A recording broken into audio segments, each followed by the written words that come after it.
Hey, good morning. Morning, Chris. How you doing? Hey, I'm good, Kevin. It's the What afternoon. Yeah, what's sorry. that? And I was just gonna tell you it's the afternoon for me right now. It's almost 4 p.m. Okay. Yeah, I was gonna ask, I figured, I mean, I knew it was later, I just didn't know um exactly how late. Yeah, man. The exercise yesterday was really good. Yeah? Awesome. Yeah, I found it helpful, especially because I think I told you yesterday I'm doing it for a B2B Mm-hmm. company. So I did a few myself manually first, and then I threw the rest into Grok, Yeah. Perplexity, and then Grok to kind of rank it, and it was very interesting. Yeah. Did you get any new ideas or Yeah, there was one that was interesting where it was like, I want to feel that our data is secure and compliant. And mhm. then as you go down the so I cans, it's like, eventually it's so I can earn the trust of my leadership and my stakeholders, which was Oh interesting. yeah. Yeah. Awesome. Yeah, well today we'll take those sort of the process today is like we'll start looking at the offer of the product and breaking it down into features and benefits. And Gene calls it the performance of the product. So think about like Okay. what the product looks like in action, and then you will match those benefits up to the desires that you worked on yesterday. So it'll be like Okay. matching. This is what the product does, and this is the specific dominant desire that uh, action or benefit addresses. Okay, that makes sense. Yeah.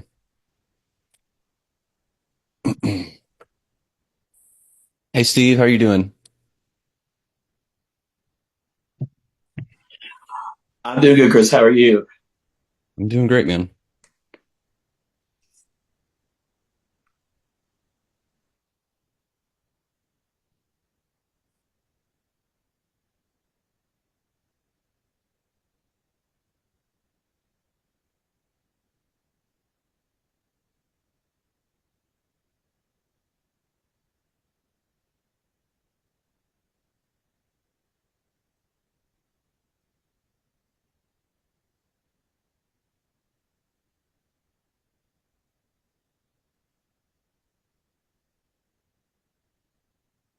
Hey Tina.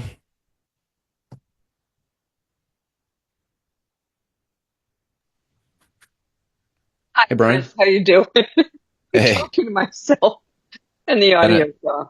Hey Chris, how you doing? gotta find that mute button. Hey Brian, I'm good. I know. I'll be here the whole call today. I'll even stay on for longer if people want us. So sorry about yesterday, but I have No I problem. have to couldn't leave at do. noon. Okay. We're taking attendance and that'll be a black mark, Tina. Sorry. Damn. I'm sorry. I'm picking up how old is she? 5-year-old granddaughter. Family first, baby. That's I what I had know. I yesterday. I know. had I health know. issues. So health and family come first, no matter what. I got that one tomorrow. Okay, no problem. Mm. No Yeah. problem. And we I do have don't. a question. So Sure. I put in everything into Chat GPT Mhm. yesterday, and then I added more today, and I got such amazing stuff. And then it wanted me to log in. Log So I logged into. in Log and I in where? lost everything. Oh no. Oh, you were using it without being logged in? Yeah, yeah, I didn't Ah. realize it. So Logged into so ChatGPT or y- yeah, I logged into Chat. So I put all of my information into Chat GPT, got phenomenal stuff. I'm even impressed because I know all this stuff, but you never know what you know. You Mhm. don't know half of yeah, it, yeah, yeah. You don't know what you and don't know, right? yeah, exactly. And it was great. And then it wanted me to log in, and I logged in thinking that I it would all stay there, which it has done in the past, and I don't have anything. So I'm gonna Mm. root around and see what I can do. Otherwise, I'm Not just gonna have only to. is your attendance going to be bad tomorrow, your dog ate your homework too. My dog, yeah, no, that doesn't No, I'm work kidding. I'm anymore. kidding. I'm kidding. Yeah, Now that's yeah, a but bummer. I hate when that I hate yeah, yeah. technology, the technology monster gets in the way of creativity. Hmm. It Oh, sucks. sorry about that, Tina. Sorry So about I'm that. gonna have to do it all over again, but I'm okay But I'm because sure it's all into your brain, so yeah. it is. It is. It's like I'm happy. Plus, I have Good, this good. really great French toast bagel that I'm eating. All right, Yum. good, good. Oh, So nice. I'm gonna go off video. Sure. Enjoy. Hey, Stephen, I just want to say hi. I mean, Stephen, I don't know, you joined Titans Accelerator Yeah, I and saw then you that. hop right into the boot camp, which was wonderful. Now it took me a while to pull the trigger, and I don't know Well, why, you know but what? It's it's another glad to family be here. first. I'm not going to give away details, but definitely a family first situation. I gave you the space. I wasn't going to pressure you, but I'm so happy you decided to join and join both Titans Accelerator and the boot camp. So, um, really, really nice to meet you. It's good to meet you too. I'm really looking forward to being here. Everybody's been great so far. It's been spectacular. Well, you're Best only thing I've just done in a getting long started. time. Yeah, you got a long way to go. You're just getting started. Ask some of the veterans. Ask Scott Reed how good it is to be here. Scott, tell him how good it is to be here. It's pretty darn good. It's the best one ever. That's what I say. Yeah, That's every right. call is the best one ever. Yeah. Um, But this is I think that this is the best group ever. And I've told both of you guys that. So it's the accelerator group. yeah, accelerator Yeah, group. It's yeah. It's absolutely wonderful. I mean just all the way around 360 degrees. It's just fantastic. well, So and the fact is, you contribute and participate. So don't shy away from the fact that when you're contributing, that's how you connect. And that's my yeah. philosophy.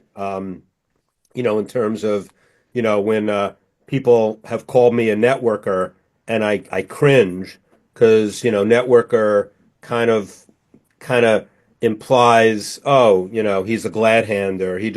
He's collecting people and all of that, and that's not me. Even though some people think it's me, and so I came up with the concept. I didn't invent it, but it's a good concept. Contribute to connect, and when you're always contributing, it's the connections just are exponential. I'm looking at people on this call right now. David Hurwitz and James Hilliard. They can speak to this firsthand, not because I taught it to them, but because I've ingrained it in their brains, and they're doing it. They were doing it before they met me, but they already had they had the connection, the contribute to connect DNA in their blood, as you do too, Scott. But it's so rewarding to see stuff take hold. I mean, it's funny. I just got a beautiful email from David. I connected him to a large company to do some copy for, and he comes back to me. I'm going to share it, David. Sorry, but he comes back to me with a beautiful email saying, Brian, I don't know if the stuff I gave them will be any good, but and I know you vouch for me, and so you put yourself on the line. And I said, I meant it, David. So I'll say it. I said it in email, and I'll say it verbally. It doesn't matter, because I know who you are. And if the copy was the worst copy ever, which it isn't, I'm sure, it doesn't matter because you got to pilot something. My reputation will not be scarred by me recommending you to a good contact at a big company and your copy doesn't work. That's not gonna, that's, first of all, it's so insignificant to me, but it's so meaningful to you whether they accept your copy or not. And that's what's important.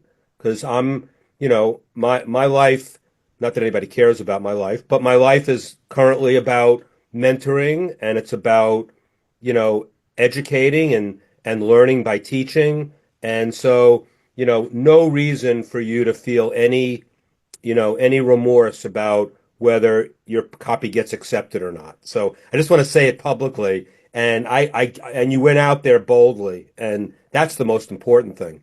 You have the confidence to go out boldly.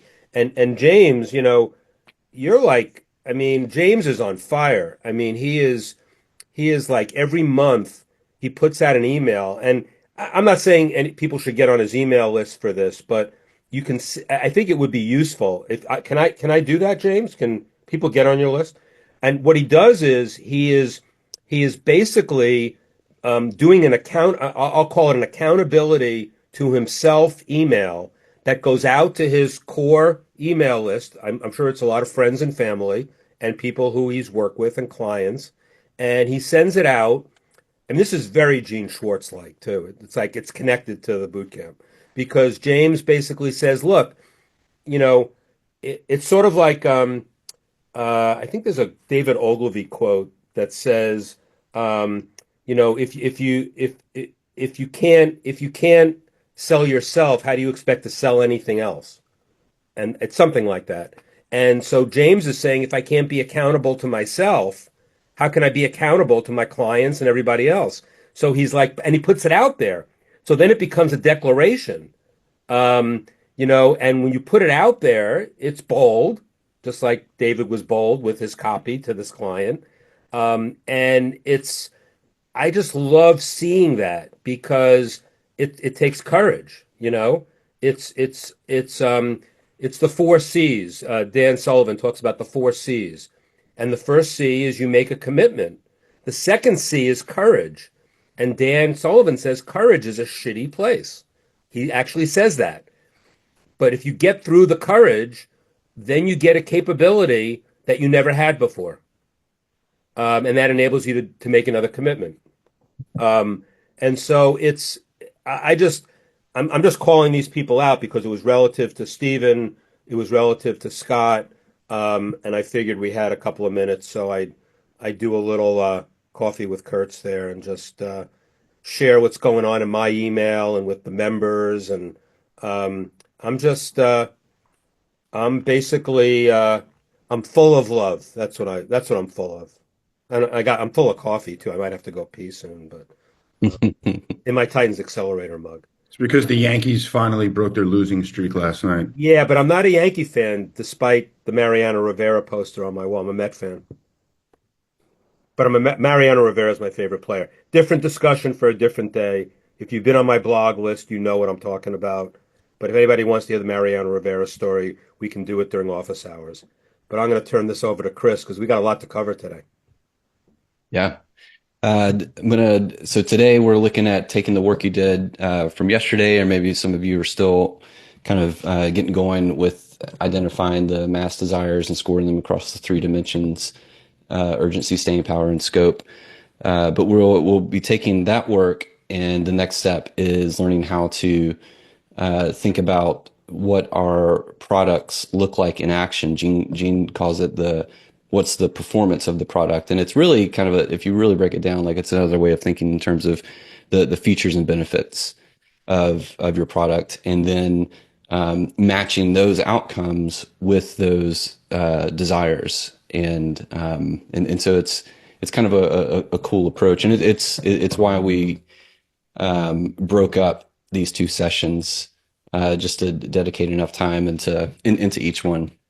Do you want to go over the homework from last night, if anybody did it, and any epiphanies, or do you want to do that later, Chris? No, we can take a few minutes if there's any feedback or questions or any surprises. And again, we're not taking attendance, and we're not gonna shame you if you didn't do your homework. But yeah, I mean, if anybody has anything to share, yeah. If anybody has anything to share from the homework yesterday or questions or anything like that, we can take a few minutes on that right now if you want. Hey, Chris. Oh, go Hey, ahead. George. You can go ahead, George. Oh, sorry, Scott. We'll go George and then Scott. Yeah, Chris, this might be a general question, I think, and I'll raise it for this purpose. It's very easy to keep digging deeper and deeper and deeper and deeper. When do you know when to stop in terms of the underlying desire? I got an answer for that. Yeah. But you have an answer too, because it's come up before. First of all, you never stop. I mean, you knew that was coming. Because the thing is, you're always on an inquiry with your audience. You're always, because your audience is changing all the time. So you have to keep going deeper and deeper and deeper. However, that doesn't mean that you don't get to a certain point where you can test something. Test the headline, test test the copy approach. So you don't want to have, it's like, paralysis by analysis, or, you get you research till forever and you never implement. That's not what I'm saying. But basically, that's why the exercise is so good, because you can keep asking the question. It's sort of like, when, those of you who have little children or who had little children, it's like, why, and you keep them an answer, why, and it can that gets annoying. And you want to slap your kid around, not literally. But the other side of that is, there's always going to be something. And the thing is, it may come to you in the shower, when you didn't have it yet. So you have to keep thinking. So you're always on the inquiry is what I'm saying.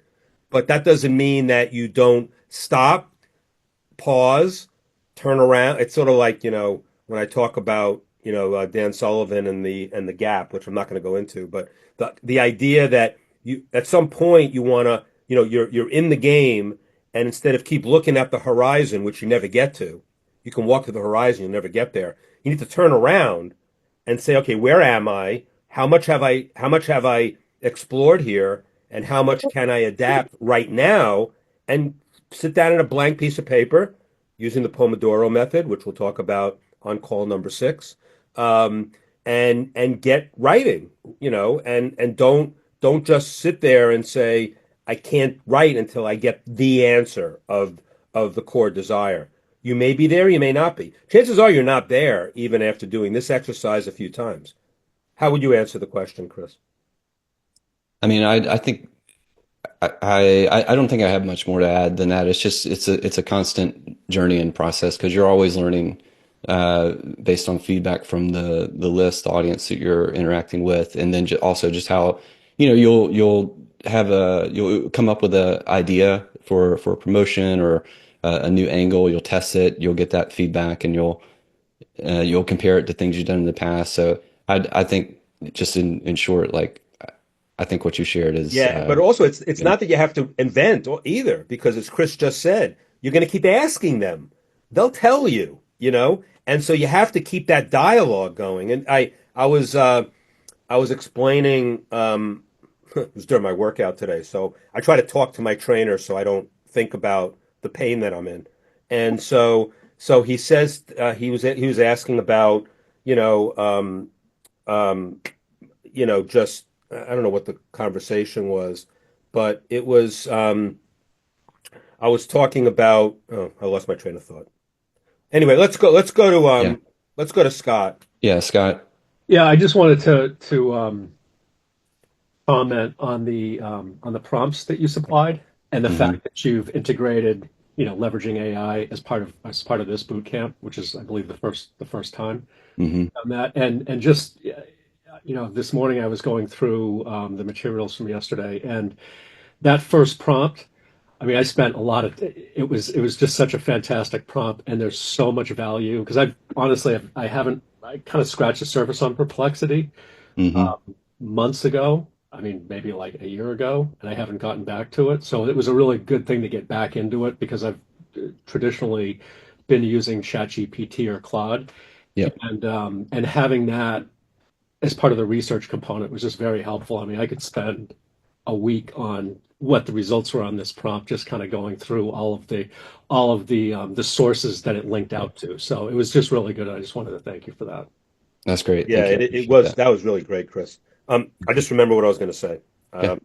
It was, so I was on a live cast with Kim Walsh Phillips, who's a really good online marketer, and she brought 30 different marketers onto the call. It was a live cast, so it was live, and each person came on live, and she asked us each one question, and she didn't want us to think about the question in advance, or she didn't give it to us in advance. And the question was, how do you use social media in your business? And so I thought a little bit, which is rare for me. Usually I just speak without thinking, but I thought a little bit, and I said, I use social media to attract people to my email list, and then I romance them. That was my quote. And so it's relative to what George asked about talking to your audience. You can't keep talking to them in social media. You can. Yeah, you can keep posting in Facebook but getting them in, and that's why email is still the killer app. Yes, email service providers can be cruel sometimes and they'll cut you off, but you can always get back on. If Facebook cuts you off, you don't know if you're gonna get back on. Or Amazon cuts you off, you don't know if you're gonna get back on. So, email being the killer app and I think it's important to bring that up here because that's where once you have your audience and you're starting to develop your online family, you're starting to develop you get some buyers, you get people who are attracted to you because they know, like, and trust you. That's when the research just begins. So going back to George's question, how deep do you go? Well, you go this deep, you go deep to here, and then you test and you do some stuff, and then you start developing a relationship with them. I always say everything's not a revenue event, but everything is a relationship event. So anytime you're contacting them, you're enhancing the relationship in some way, and that's going to add to getting to their core desires. And I think the quote from Jeff Walker yesterday was really good. I forgot that was even in the boot camp about that everybody's looking for transformation. That's really what people are looking for. Even with a mastermind, we talk. I have the line. People come for the information in a mastermind, but they stay for the inspiration. And inspiration comes in many ways, through the community, through people helping each other, which has nothing to do with guest speakers, speaking eloquently on some topic. That's good. The information is good, but you really want the connection, the experience, the interaction. Ben Settle, when he talks about email and he talks about open rates being overrated, and open rates are more overrated than ever before today because, you can't even get an accurate open rate with iOS and all that. So you can't even get a good open rate. You can get relative open rates. That's what I do. I get my open rates every week. I don't think it's a real open rate. I get like 70% open rate. I don't think I'm getting 70% opens, but if it's 70 one week and it's 68 the next, I know it went down a little bit. I don't know if it's a real number though. So, but what the key is, it's engagement rates. It's engagement. It's like how many people are responding to your emails? Are you asking questions in your emails to get feedback? Chris already said this when he answered the question, but you want to have that dialogue all the time.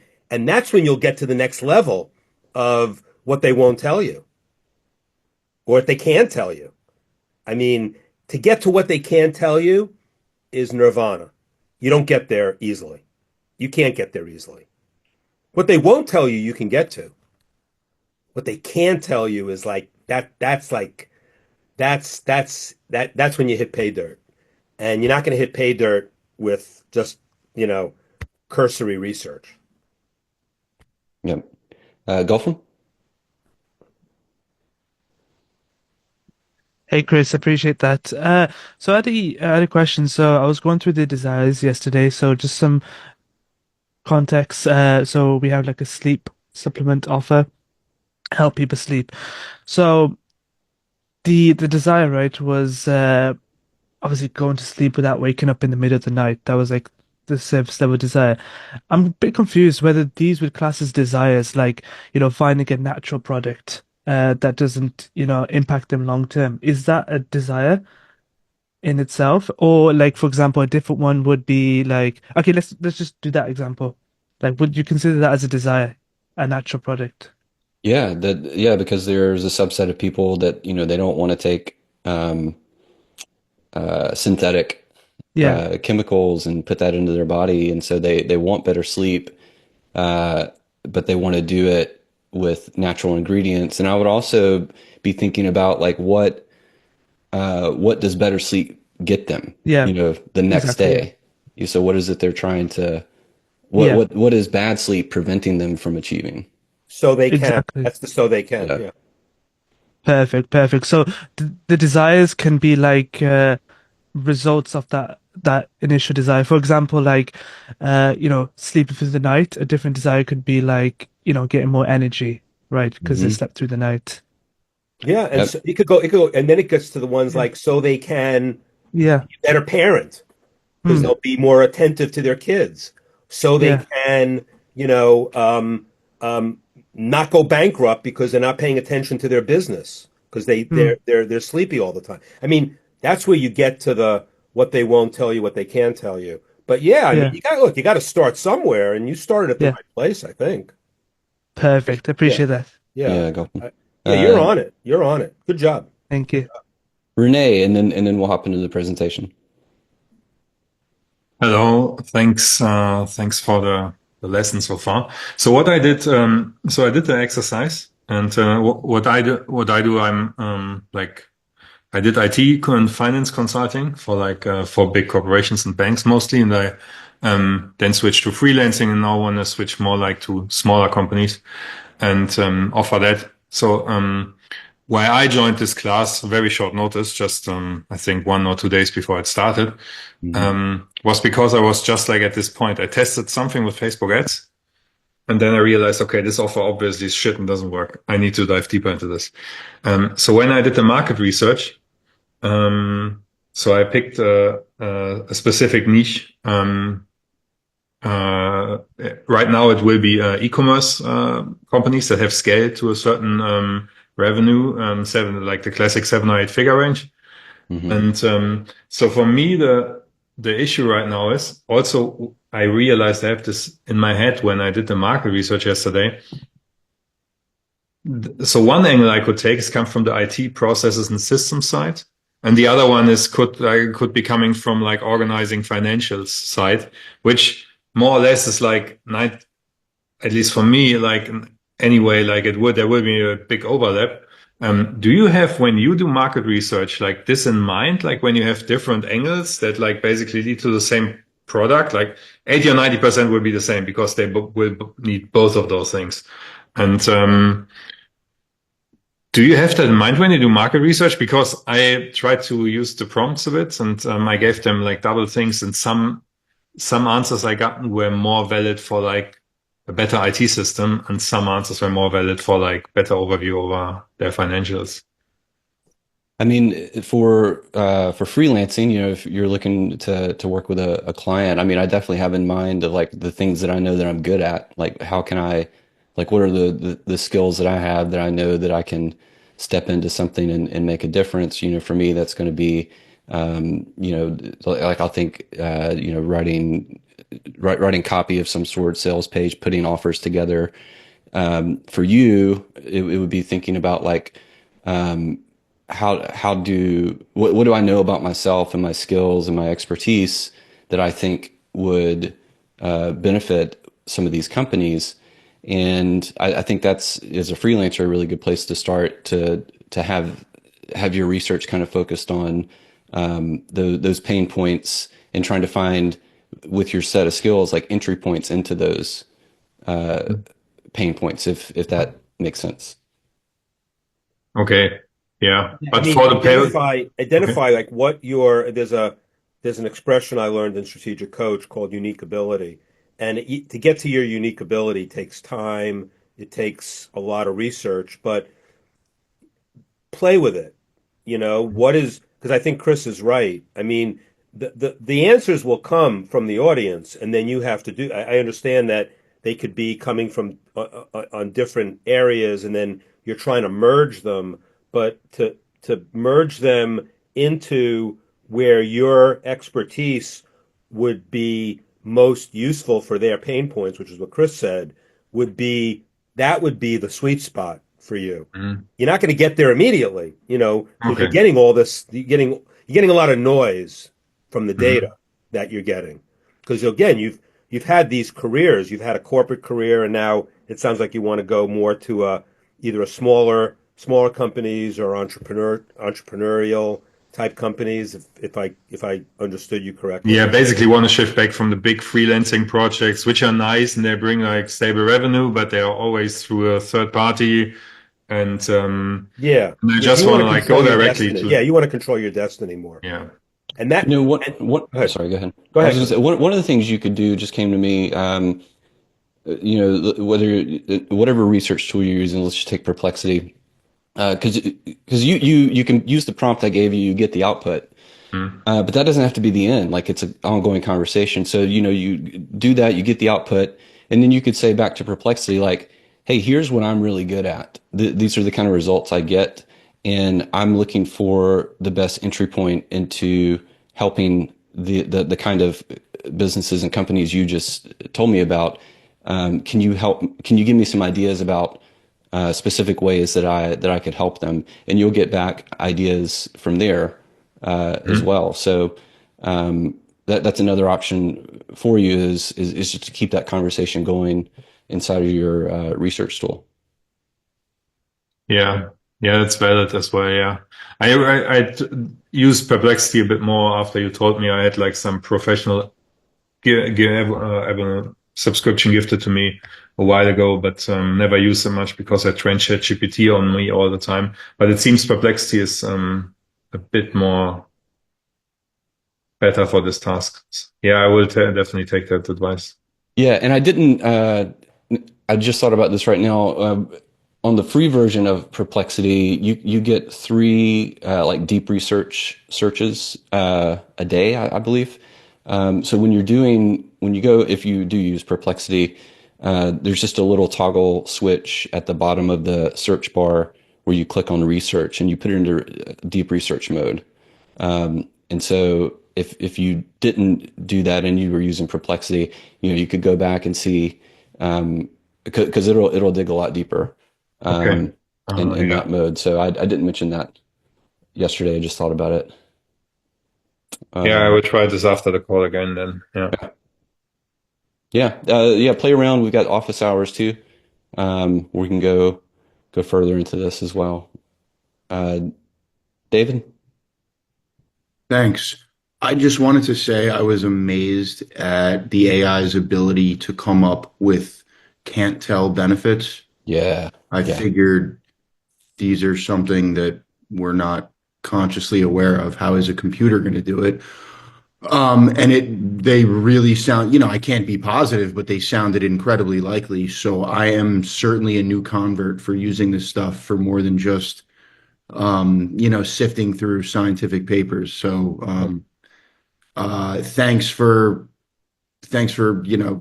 suggesting that we use AI to do this, because this really changed a lot about how I think about the possibilities.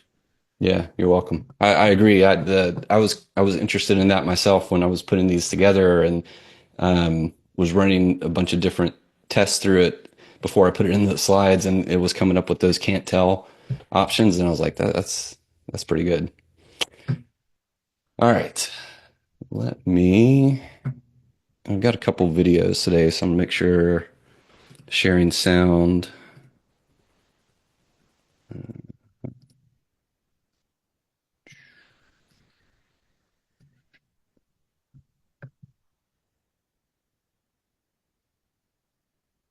All right, Brian, you see my slides?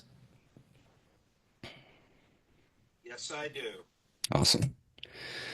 Okay, so today we're diving into channeling the mass desire toward our offer and product, and this is a theme. I'll always bring us back to this quote. I think it's a powerful concept that Gene said: "The copy is written, or a copy is not written; it's assembled."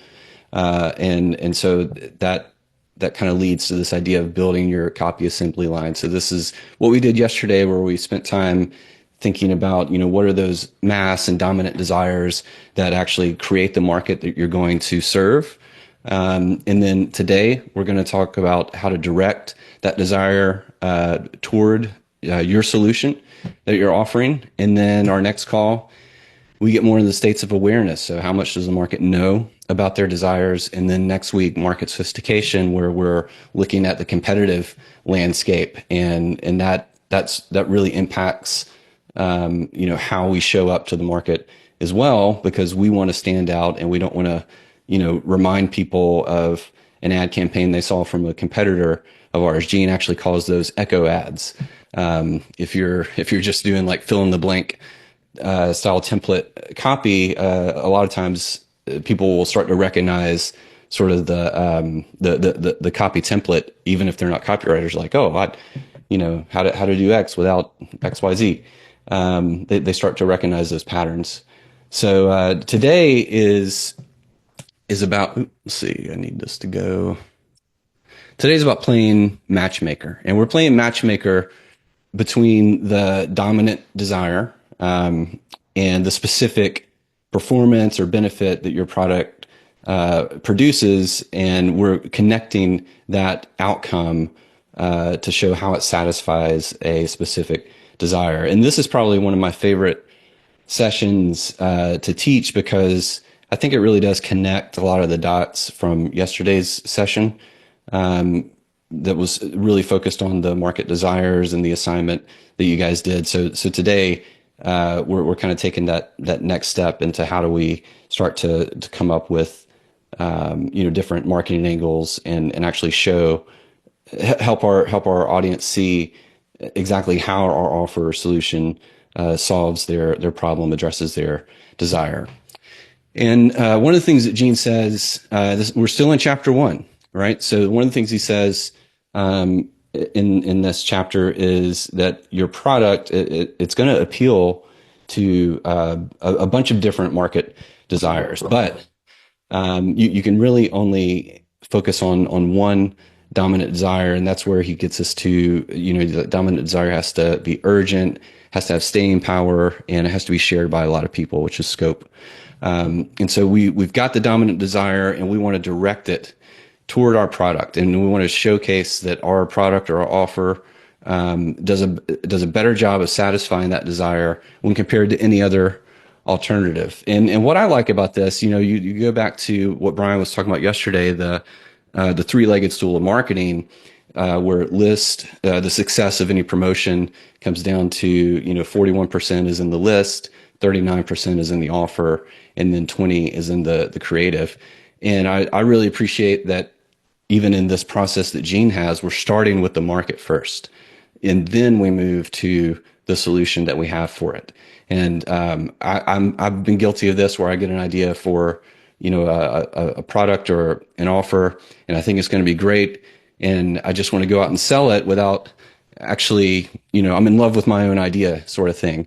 But I appreciate this about this process, is that we're starting by really trying to understand the pain points and desires of the market. And this is a slide from yesterday. I just bring it back up because this is where we left off.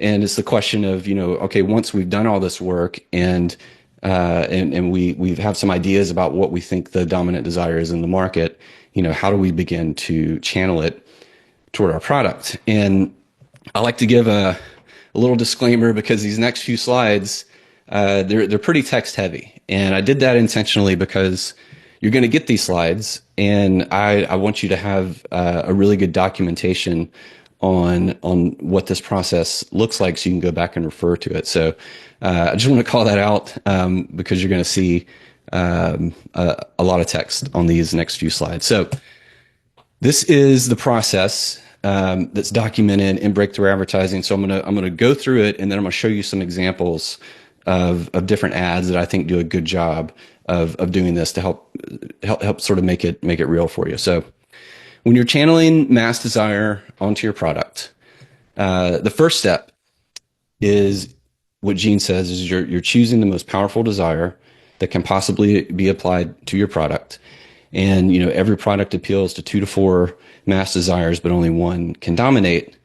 And then you're taking that mass desire, you're choosing it and picking the one that gives the most power in all 3 dimensions, what we talked about yesterday. And what you're trying to do is tap into this overwhelming desire that is in the hearts and minds of the people in your audience. And this speaks a little bit to Renee's question about, he was getting, tell me if I'm wrong, Renee, but it's like you got multiple what you thought were powerful desires. And that's not a bad thing. But now Chris is going to give you an exercise to narrow it down. I didn't realize that we were leading into that. So yeah, I think that's what you were asking, right, Renee? Yeah, it's basically that I have a bunch of desires figured out, Right. but some fit more one product and the other fit more the Right. other. So this is going to be this is going to make it real for you. Go ahead, Chris. Just wanted Awesome. to point that out. We answer your questions immediately in the boot camp. I just want to make that clear. Yeah. And so the part of step 1 too is you're calling out that desire in your headline. And Gene says that choosing the desire that you're going to focus on is the most important decision that you're going to make for your ad. And so that's step 1. Step 2 is that you want to acknowledge that desire and reinforce it, offer a means to satisfy it in a single statement in the headline of your ad. And I love this visual that he gives. He says the headline is the bridge between your product and your prospect. And so it speaks directly to someone based on where they are in their current state of awareness, like where they are today. And we'll get more into the states of awareness on our next call on Friday. But because that's a part of how we put our headline together as well. We have to take that into account. That's far more intellectual than what Bill Jamie says. Bill Jamie says the headline is the hot pants on the hooker. Yeah. But we won't go there. All right. Fair enough. That would be a different type of slide. Different boot camp completely. That's right. You're right.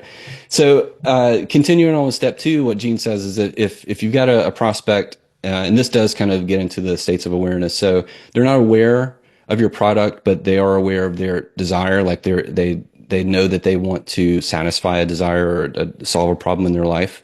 Then your headline is going to start with their desire. If there's somebody that, they're not sure of what they're really seeking, but they kind of have a general feeling of their problem, then your headline, what you want to do is have it start with the problem and crystallize it for them. Because what you find a lot of times is that people, if you can give words to something that people feel inside, that they have a general discomfort, but they haven't taken the time to like, what is this? Like I know I'm not sleeping well, going back to Gulf from your product that you're offering. But they don't really have a lot of knowledge or information on how to solve that, or really even thought about how it's seriously impacting their life and their performance. Maybe they just know they're tired, but they're not thinking about like it's impacting their job or how they are showing up for their family, and maybe getting super angry at their kids and they feel bad about that, but they don't connect it to their poor sleep. They just think maybe this is just the way life is. And so you're offering them a different approach and a different solution that they haven't heard before. And you do that by crystallizing and helping them identify the specific problem that they have in their life, and then showing by doing that you get their attention, and then you can show them what your solution is. And then the last step 3, and then I'm going to show you some ads after this, is you take the series of performances, and Gene uses the word performances. You can think of it as features and benefits, but it's your product that's in action, how it performs for the customer. And so these are performances, they're built into your products, and you want to show your prospect how those product performances inevitably satisfy their desire, and if you can even show that the natural outcome of using your product is this thing that they want, I think it's even more powerful. Like if you just follow the recommendations of, if you take our sleep supplement, after 10 days, this is what you're going to feel. After 30 days, this is what you're going to feel. And all you have to do is take this natural supplement, and it's not giving you all the bad stuff that was concocted up in a lab somewhere, because it's all natural. So I've got a few ads I want to show you. The first one is talking to a market that is they're aware of their desire, but they're not aware of your product. And this is in the health space. Brian, I'm sorry I had to cut off your head in this one, but this is just get jacked and ripped in 30 days. Like that was right after today's workout. It wasn't like that before. Yeah, I appreciate you sending it over. Get jacked and ripped in just 30 days. Like this is straight up desire. Like if you want to look like this guy, if you want to, look like him, get there fast, 30 days, your triple threat training plan, the best results in 30 days. Like it's not even really mentioning the product. It's just leading with the desire of, and this is going to get the attention of people who want to look like this, and even that language. And obviously, it's speaking directly to men. So this is not an ad that you would run for women necessarily, unless I don't know. We're going back to the Bill Jamie thing, but this is just straight up desire, and this is another ad that kind of is the same thing. This is a hypnotist, and I think what's interesting about this is that here's a skill that this guy has. He knows how to hypnotize people, but what he's doing here is he's targeting people who suffer from anxiety, right? So there are all kinds of different ways to solve your anxiety problems. There's medication, there's meditation, there are all kinds of tools. People probably aren't necessarily thinking about hypnosis. And so what I like about this ad is it's taking this awareness of I want to stop feeling so anxious, and it's introducing a new way to solve that. And the image here is great because it's showing proof that here are all these people that are under his spell, or no offense if you don't think of it as a spell if you're a hypnotist, but under his hypnosis power. And then you've got these 5-minute subconscious rewiring exercises, stop anxiety and overwhelm. So it kind of hints that 5 minutes, it's not going to take a long time. And I think this is a really good job of channeling a desire to feel less anxious towards this specific solution of hypnosis, because like I said before, there are many different options for people who want to address their anxiety problems. And then the third example I want to show you, this is for a market that would be aware of their problem, right? So this is an interesting ad where it says, don't spend another holiday season alone. And this is for like a retirement community. Again, there are a lot of different ways that you can promote and sell a retirement community. You could talk about all the different activities that you have. You could talk about the luxurious accommodations that you have, but you want to pick the strongest possible case that you can make. And as you get older, your kids grow up, they go off, they start families of their own. Maybe you don't see them as much. As you start getting grandkids, your kids or your family, especially if they live far away, loneliness is a big problem, a big pain point as we age. And so this is speaking directly to that problem of, maybe your kids aren't able to come home during the holidays, or if they do, it's for a day, and then they have to go off and see other families. So it's speaking to that problem of loneliness and not having a place where you feel like you belong. And they're leading with that. So don't spend another holiday season alone. You'll love it here. Our apartments are newly renovated. And then you've got this great image of somebody with the heart sign. So I thought this was a really good example of, speaking to somebody who's aware of their problem. And then another one I want to show here. I tested this morning. I think I'm going to have to come out and just pull it up on YouTube. But there is this, this is a product for people who suffer from back pain. It's called Chirp. Some of you may have heard it, but basically if you're somebody with like a tight, upper and mid back, sometimes what you want to do is you just feel like, I just need to get some relief from the tension in there. And so this product, Chirp, they make these different size wheels, that, the smaller the wheel, the more intense the pressure is on your back. The bigger the wheel, it kind of disperses it a little more. And there's no talking.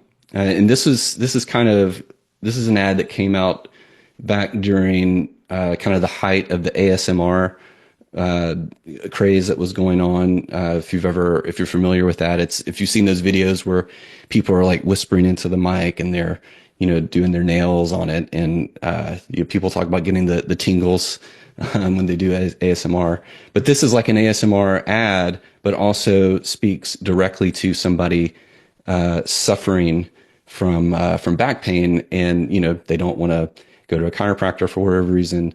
So I just want you to see how this product demonstrates itself, and the sound you're going to hear if you suffer from back pain. That's the sound of relief. And I did get one of these, by the way, so that's why I'm showing it to you.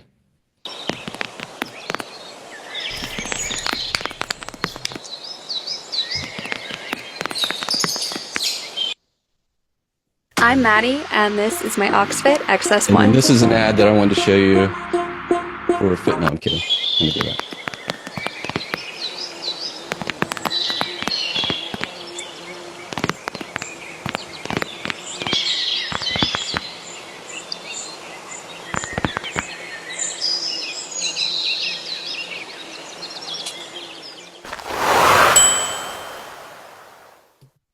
And you can see, even as that ad was playing, they in the lower left corner, they said this is FDA approved. So they're addressing some objections there that you might have if you don't feel confident about doing any kind of self treatment. But I thought that was a really powerful ad that didn't use any voiceover or anything like that. It was just people who, when you hear that sound, you're like, oh, that's what I want. I want to feel that. So. Let me get back over here. And then another video. So let me set this up real quick because, first of all, is anybody ever, you don't have to answer maybe in the chat, but they're searching Italy, or Searching for Italy is a series that Stanley Tucci did on HBO is where I originally saw it. I think it's on a different network now. But I was watching this a few years ago one evening, and it was actually during a boot camp. And there was this scene that I'm about to show you where he visits this farmer, and they grow these specific types of tomatoes in Italy. They're called San Marzano tomatoes. And, this is not a salesperson, this farmer, but the way that he talks and describes the tomatoes, what I found is I'm a low key foodie, as my kids would say. So I enjoy the gourmet foods and trying new things. Not all the time, but it's fun to kind of connect to really, really good food. I really like that. And so when I saw this bit, like, I found myself not thinking at all about San Marzano tomatoes before seeing this, and then. After I saw this, I looked at Bethany, my wife. I was like, okay, we got to get some of these tomatoes and got to see what the rage is about. And so that weekend, like, we were making pizzas, and but it immediately channeled this unspoken desire that I had for trying new and interesting foods. And so this is a short clip. And all I encourage you to do is just kind of pay attention. If you're not a tomato fan, I'm sorry. This probably won't connect with you as much, but if you are, and if you're into interesting foods, just kind of pay attention to what goes on inside of you. Like, if you find yourself, thinking, oh, I'd like to try. I wonder what these tomatoes taste like. They look really delicious. And then the other thing is HBO, YouTube, Hulu. These places, they don't like you to stream their videos on Zoom. And so what I have to do is I'm actually showing you a video from a past boot camp. So that's why you see me right up here. And because they made that change after we showed this. But let me pull this up. And I think this is just a couple minutes.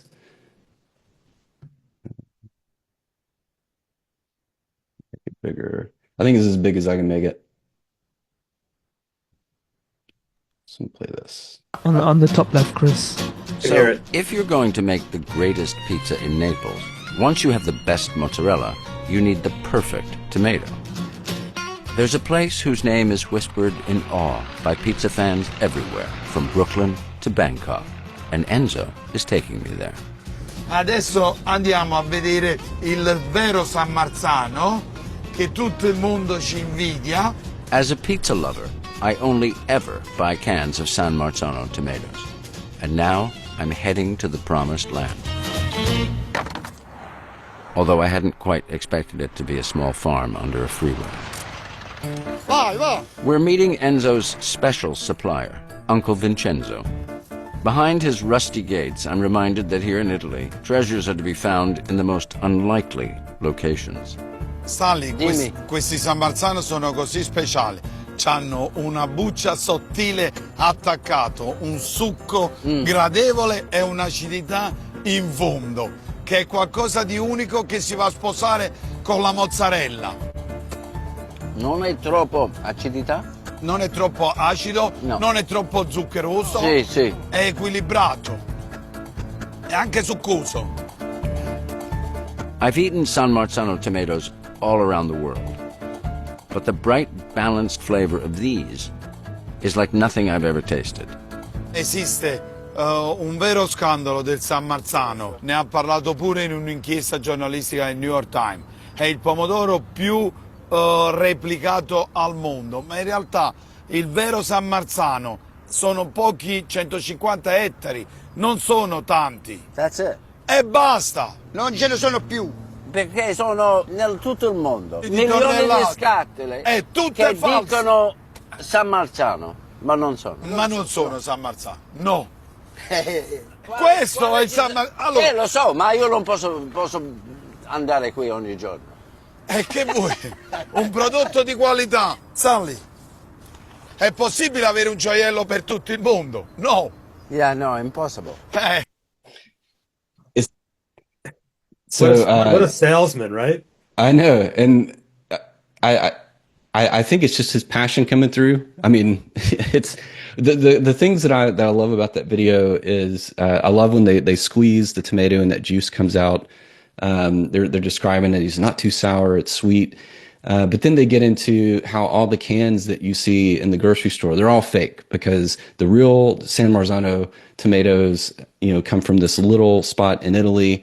And then, the objection comes up. Well, I can't, Stanley Tucci's like, I can't come here every day to get that. And he's like, what can I do?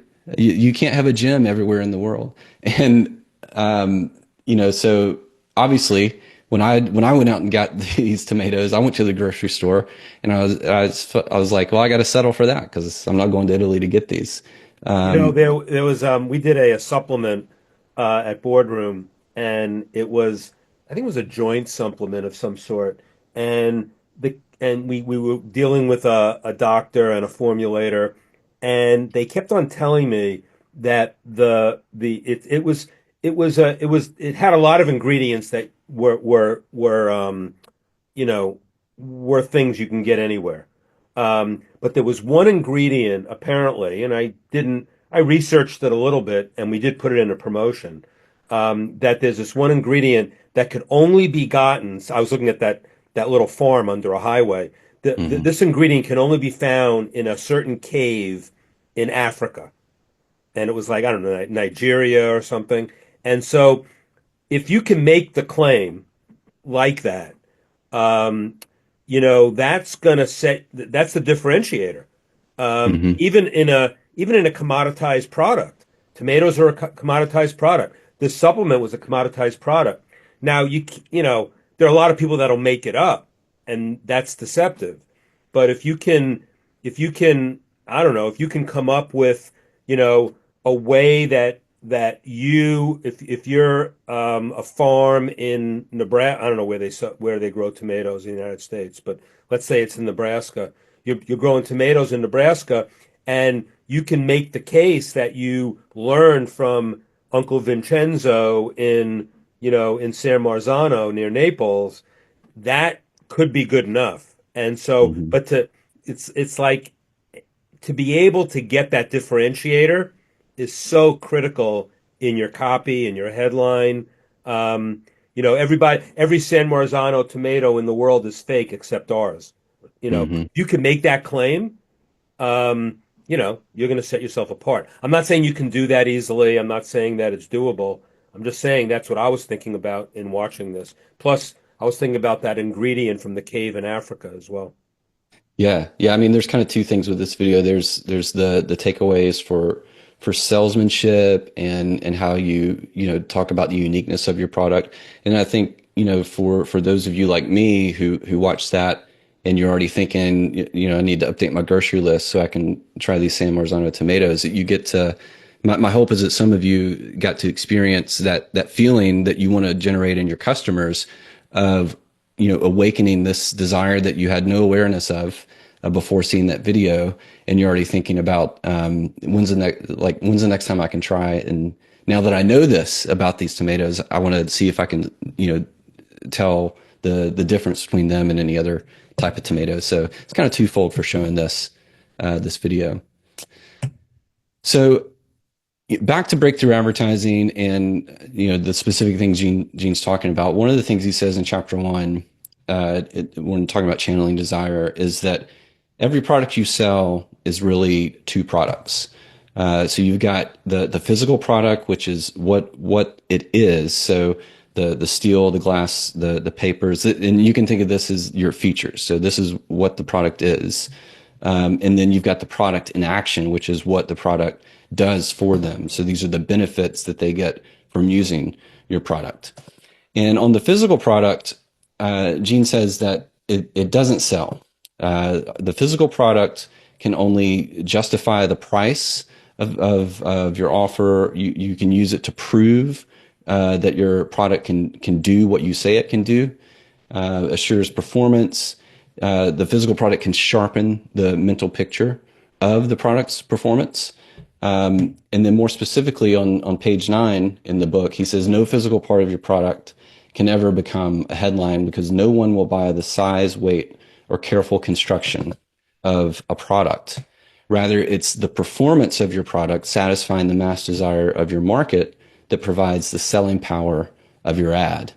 And this is still on page 9. And this is what we've been talking about. So he says your first task then in studying your product is to list the number of different performances it contains, then group these performances against the mass desires that each of them satisfies. And then finally, feature the one performance that will harness the greatest sales power onto your product. And I go back to this thing I shared earlier of thinking of your ad as a bridge. And so as the marketer, as a business owner, where you're going to start. You're starting with your market. You're understanding what their desires are, whether they're aware of them or not. Like you're researching. This is what we did yesterday. And then where you want them to end up. So you want to lead them towards deciding that your offer, your product, your solution can address and satisfy their desires. And so you're really building a bridge with your copy, with your ad. You're building a bridge for them to by connecting that performance of your product and showing how it satisfies their desire. And Gene, I think this is on page 11 of the book. He breaks down. It just takes a product of a car, and he starts listing out the different features and benefits of a car, and your performances and benefits. So what the thing does, and then what you're going to see is in red. I added potential desires that this can match up to. So, for example, a benefit of a car is you get transportation. A performance of the car is or a feature, you get transportation. The benefit of that is you get the ability to go anywhere, and that maps back to a potential desire of a feeling of independence that somebody may have in the market.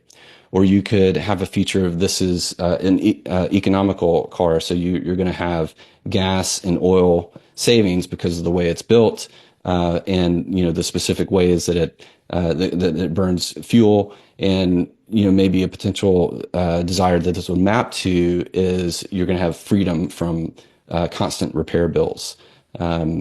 Another one would be power. So power you make sure you get to your destination quickly.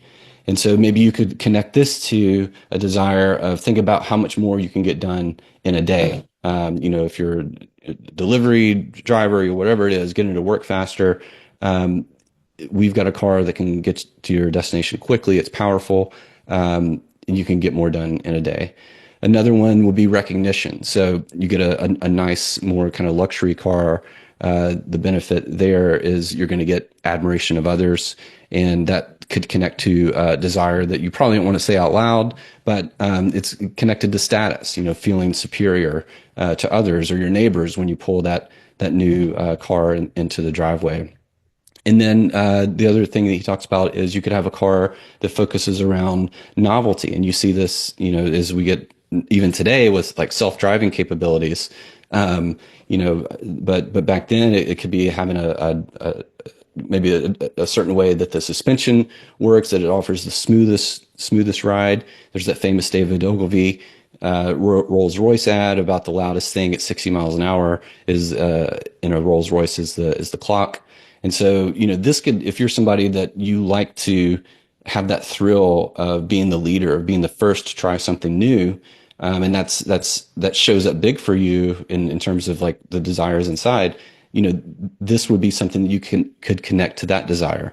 And so, desires are in red. Page 11. I was right. Cool.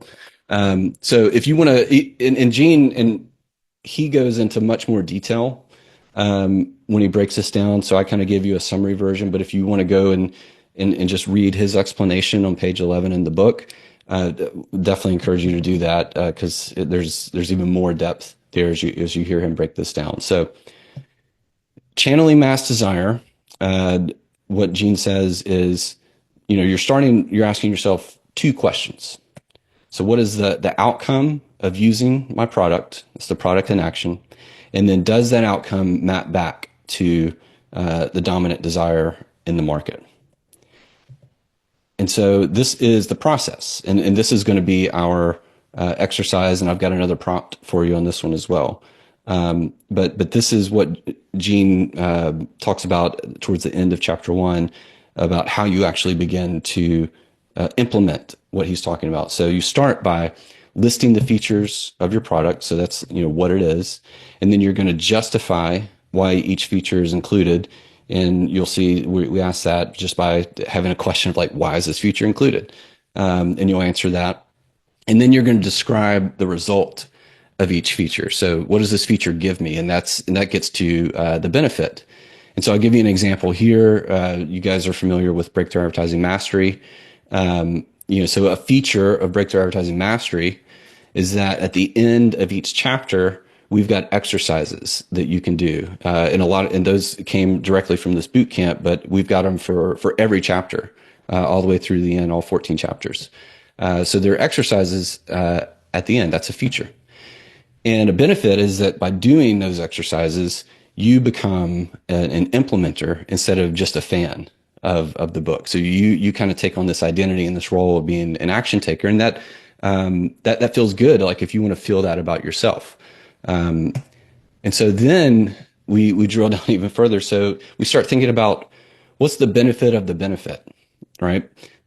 So you're doing these exercises, you're an implementer, you're an action taker. What's the benefit of that?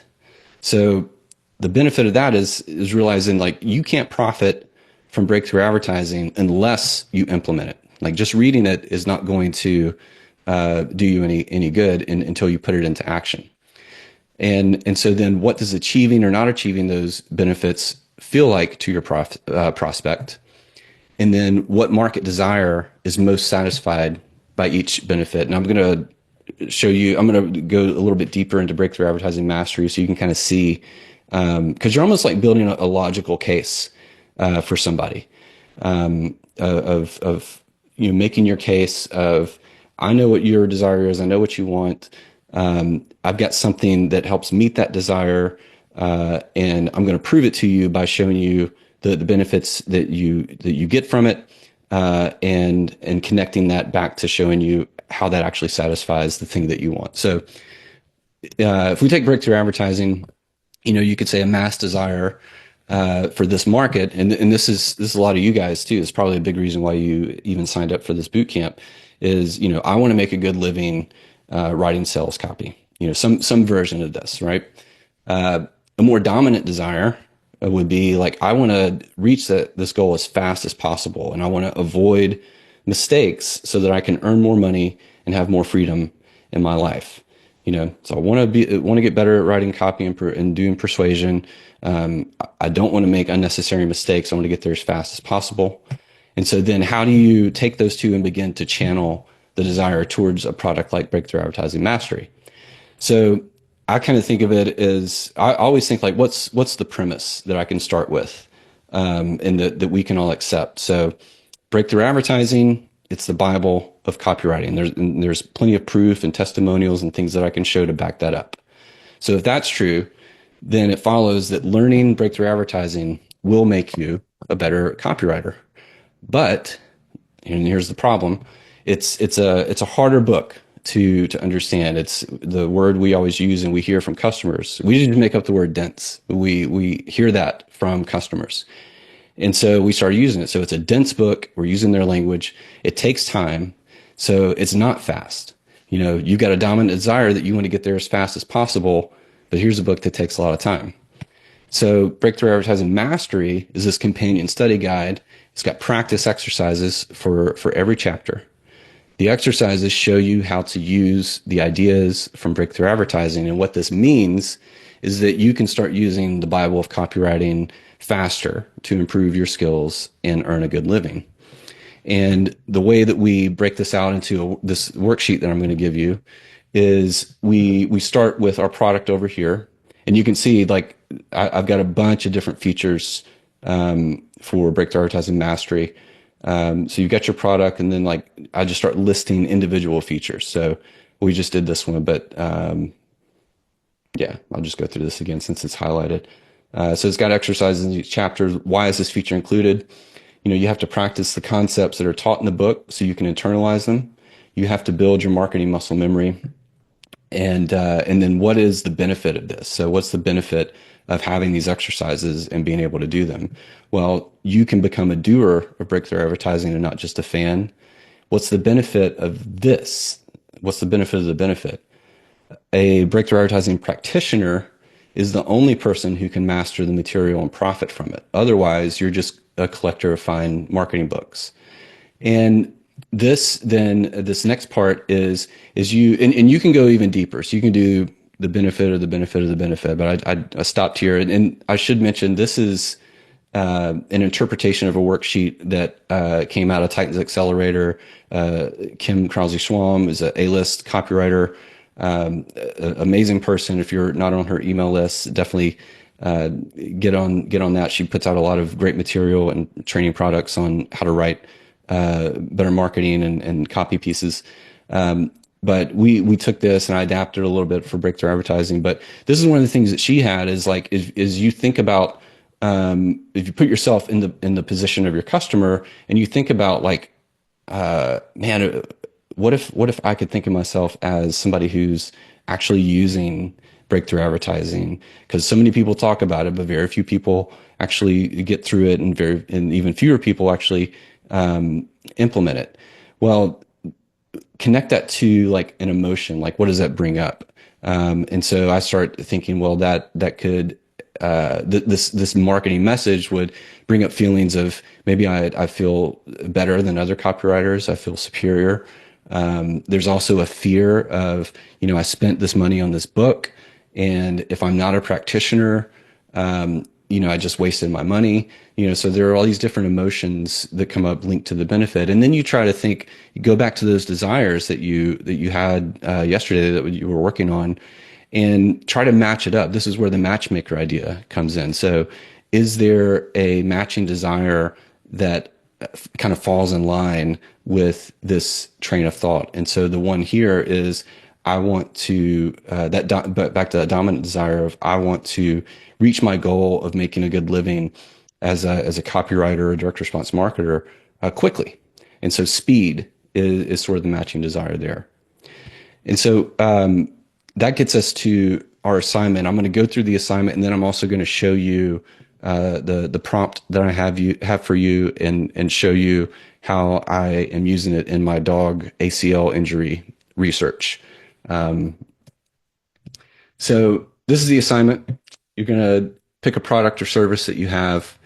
Again, set that timer for 10 minutes, and you're going to start listing out the individual features what the product is, and then your performances, what it does, and then you're going to start to map those performances to the dominant desire that each of them satisfies. And this is where you'll go back to your list from yesterday to get those.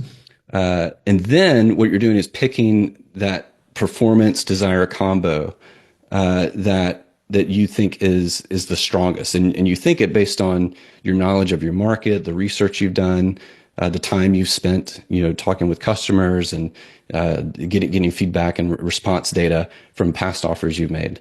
But you're trying to figure out like what is the perfect combo that I can then go out and test to the market. And this can be as simple as testing the idea in an email that you send.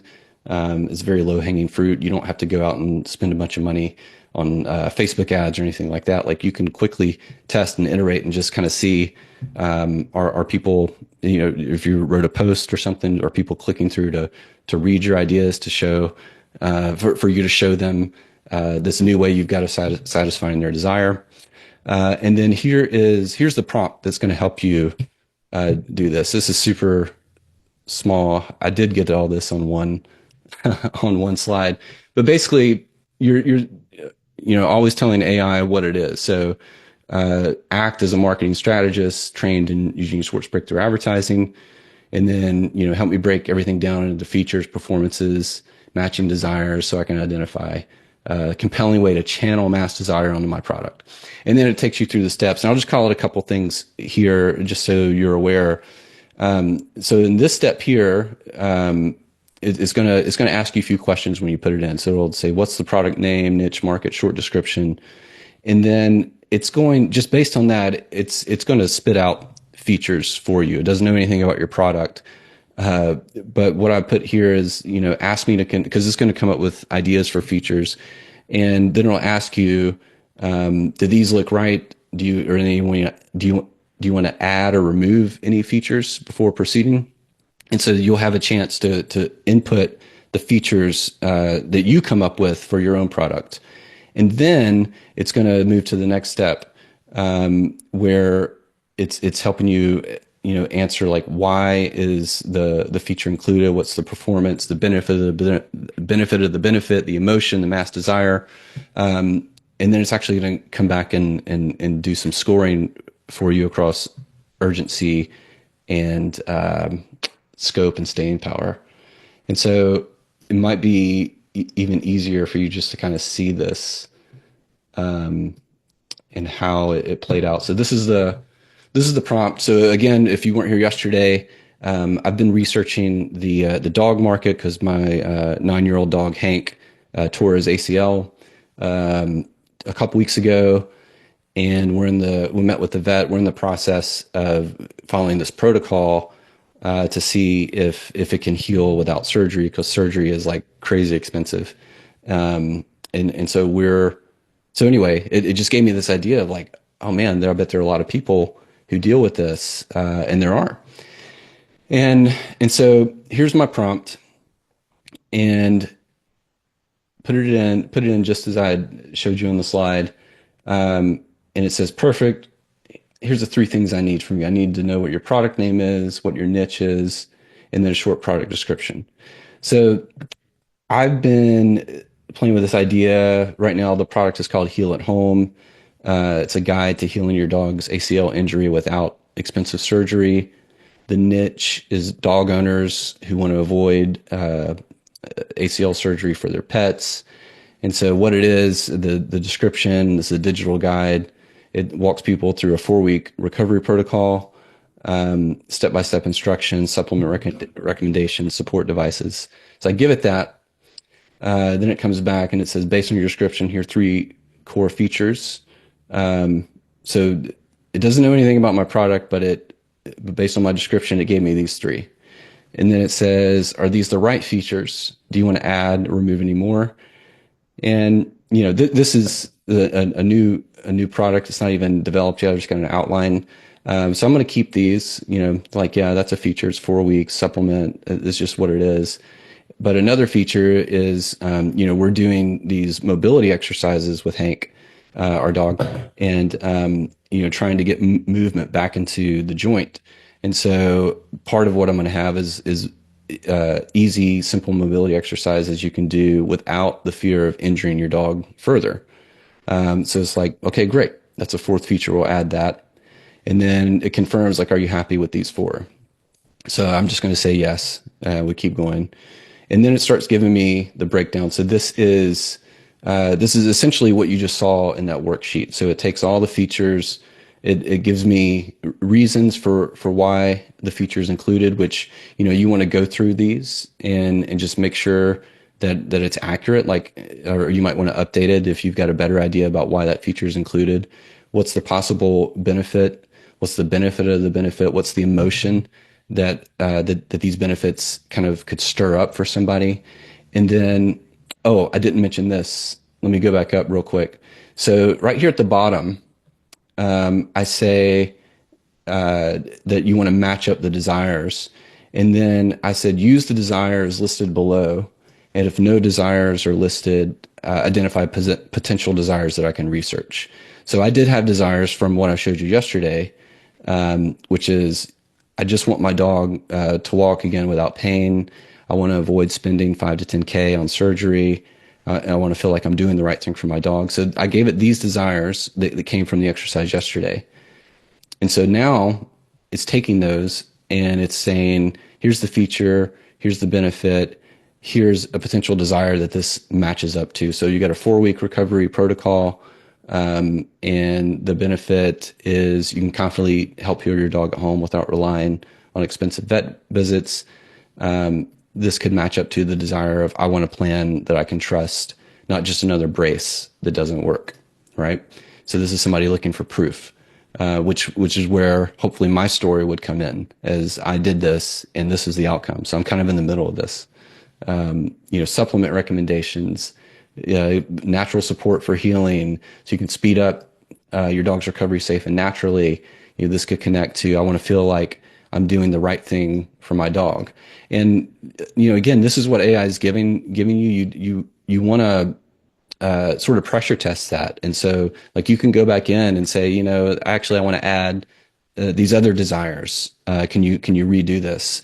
So this is not like a static thing written in stone. Like you get the output and then you have further conversation with it. And then the next step, it's going to go back to scoring on urgency, staying power, and scope. So let's evaluate the strongest performance plus mass desire combo using these exercises. So it's looking back up at this combination of matching desire and feature and benefit, and then it's scoring them based on urgency, staying power. So I just want my dog to walk again without pain. Is this an urgent feeling? Probably so, because if you're a pet owner, you love your dog, like you just don't want them to suffer. So you want it done like yesterday. I want to avoid spending 5,000 to 10,000 on surgery. I would actually put that at a 5 of not wanting to do that, but staying power, scope, they've got it at a 5. So you can kind of go through and just see if you agree with the output. And then it's going to give you just, some recommendations on, hey, here's a potential, hook or angle you could take. So, if I was going to do a blog post and run some traffic to it or an ad, maybe I test this, help your dog walk again without surgery, fear, confusion, some supportive copy. And then what I always like is, would you like help turning this into a full ad, email or sales page or lead? So at this point, you could give it some feedback. You could say, hey, I like this idea. I didn't really like this idea. Let me give you some more information. And this becomes just a dialogue with AI. That's really how I use it personally. And so this to me is just like having a chat with somebody, and we start brainstorming. But this gives you kind of a really good place to start and to get there quickly and give you something to react to. Chris, I just want to point out, first I want to give you props, because this is such a good example.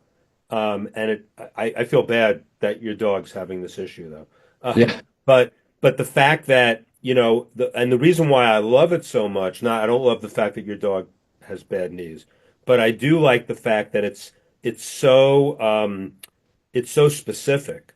Like it's such a narrow niche. So I'm not saying you have to have a narrow niche to do all this. You obviously can do this with any product or service. Yeah. But the fact that you've got look at the depth of what you got from something as narrow as, knee problems for a dog. I mean, so I think that hopefully that inspires the boot camp here to know that this will just should energize them as they go through this exercise. It's really powerful. Plus, the thing that's always been in the boot camp, your dog just has this problem recently. But what's always been in this is a new example. But what's always been in the boot camp is this scorecarding. The idea of putting number values to each of the things, which is a technique that, this is something, again, I always refer to Strategic Coach because Dan Sullivan is a master at this. He scorecards everything in his life. Like everything is a series of things across the top and what the attributes are at the bottom. And he scores everything, either 1 to 5 or 1 to 10. He gets a total score and then he adapts. He's not writing sales copy, but he's creating an entrepreneurial life for himself based on the concept of scorecarding. So why shouldn't you scorecard, the product or service that you're gonna invest in real money to sell and distribute in the world? So I just love the example, and which is a new example, and I love scorecarding, which has been part of the boot camp from day one. And I think someone said that. Rebecca just put in the chat, it's the combination that seems to have switched over the value. It's not just, you can't look at anything one-dimensional. Dan Kennedy says the most dangerous number in business is 1. So even here, you can't just go with one thing, So I love the interactiveness of the scorecard on such a narrow subject, which is a great example for everybody to learn from. So nice job, Chris. Yeah, thank you. And then this, so before we had all these AI prompts, and this is the original worksheet where all this kind of came from. And I'm going to share this because I encourage you to go through these examples. So, here's the working sheet where you can fill that out if you want. And then here are just a bunch of examples. So, Breakthrough Advertising Mastery is in here, and then we've got Titans Accelerator, and then this is one that Kim had that I borrowed from her, where she was working on a solution for an air purifier. So let me put that in the chat, and then I'll stop sharing it, and we can chat because that's what I got. So we're open now for questions, comments, sharing, anything that we talked about today. And then, as Chris and I said, we'll stay on longer to answer any other questions you might have. So we turn every discussion into an Ask Us Anything, but let's focus first on, today's presentation. Nice job, Chris, again. And give us your thoughts, impressions, questions about how you think that any stumbling blocks you see in doing your homework. And you can't say my dog ate my homework because he was stationary and had bad knees. That's not a good excuse. I had to do that. I had to do that.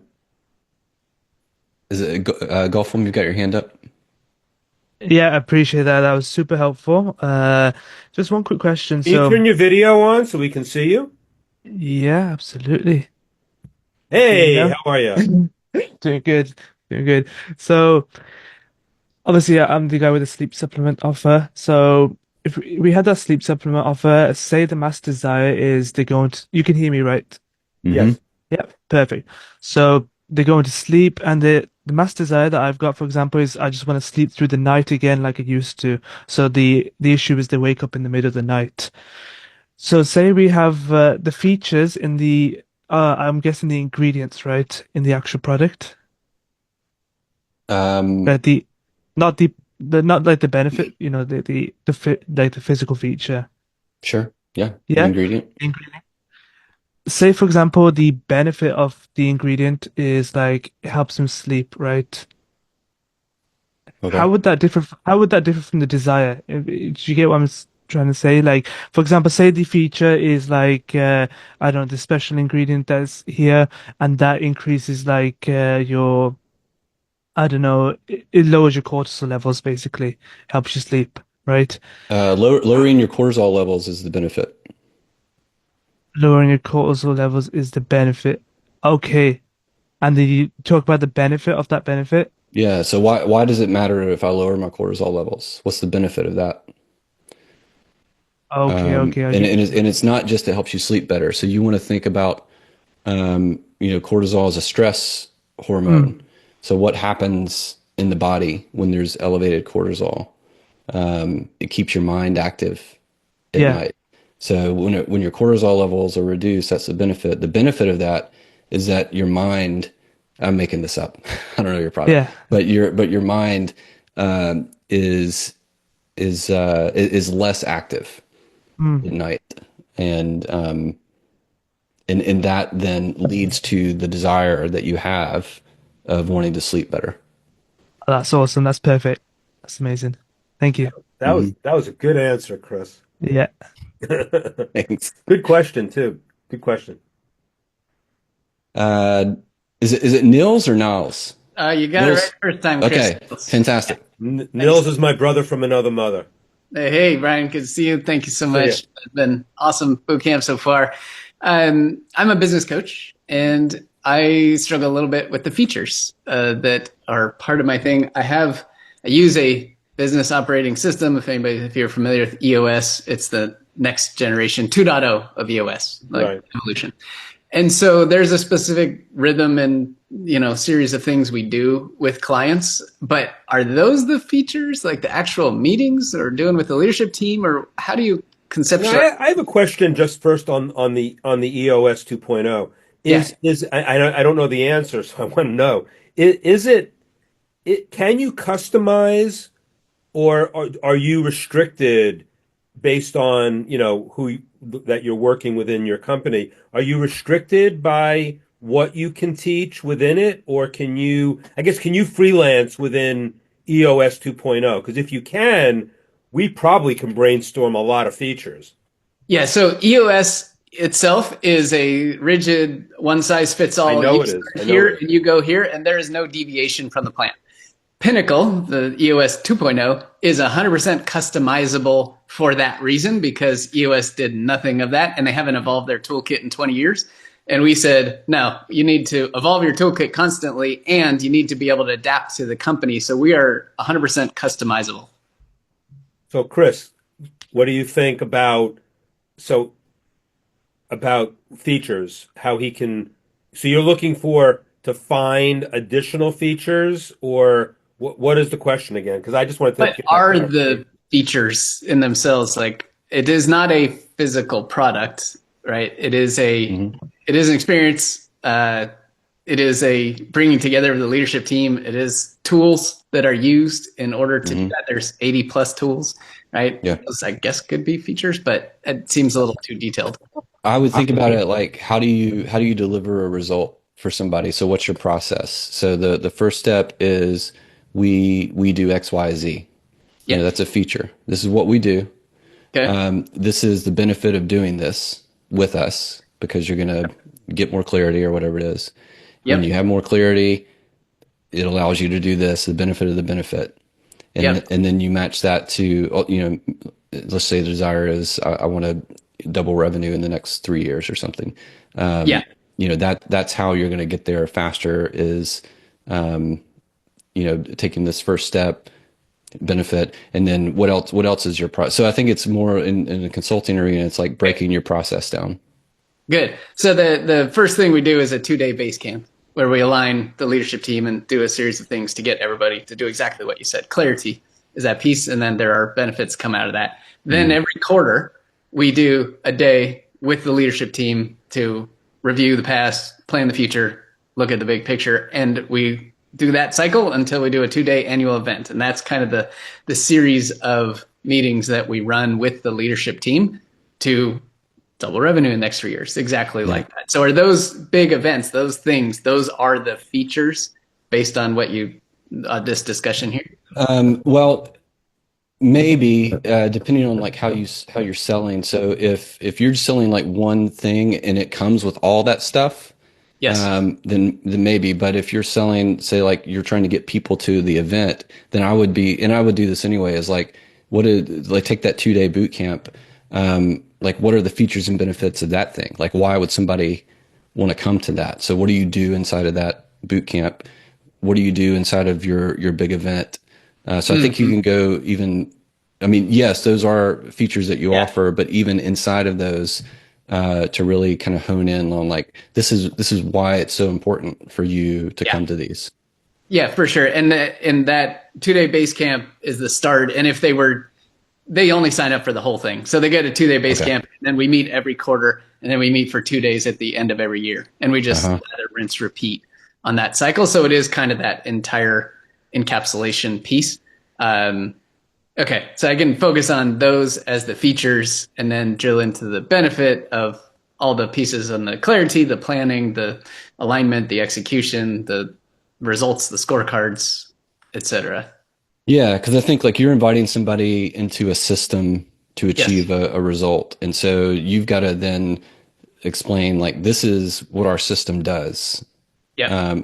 And to get people into it. And, you know, the reason that you're not achieving X, Y, and Z is because you're focused on the wrong things. Like you're putting out fires all the time. You don't have a process for HR or whatever it is. And so these things are getting in your way. And if all you do is just let us come in and take that off your plate by following this system, let me tell you why this system works so well, and then introduce proof as well for other people that it worked for. Yeah. Mills also, Eddie was in my private chat, and then he said, oops, because he wanted to put it in the public chat, because it's a really good point. Nils, you are a feature. That's from Eddie. Oh yeah. You are a feature. You're the big feature. Yeah, he's the big, right? Because that's what I guess I asked the wrong question when I said, are you locked into EOS 2.0? Because I guess what I was really trying to say is, you know, you can customize, you can personalize. Yeah. What about the personalization of Nils? Your experience. I mean, you've got a lot of coaching experience. And so, yeah, that was a brilliant point, Eddie. I'm so glad that you shared it with the group. I would have shared it anyway, regardless. Thank you, Eddie. Thanks, Eddie. Sure. Sorry. No, that's a great point. That's a great point. And I forget that sometimes. And so it's a good reminder. Because, you know, you're working for like you're under an umbrella. Yes. Just because you're under an umbrella doesn't mean you can't go out of the umbrella and get wet, you know. Right. And getting wet is not a bad thing in this case, you know. Yeah.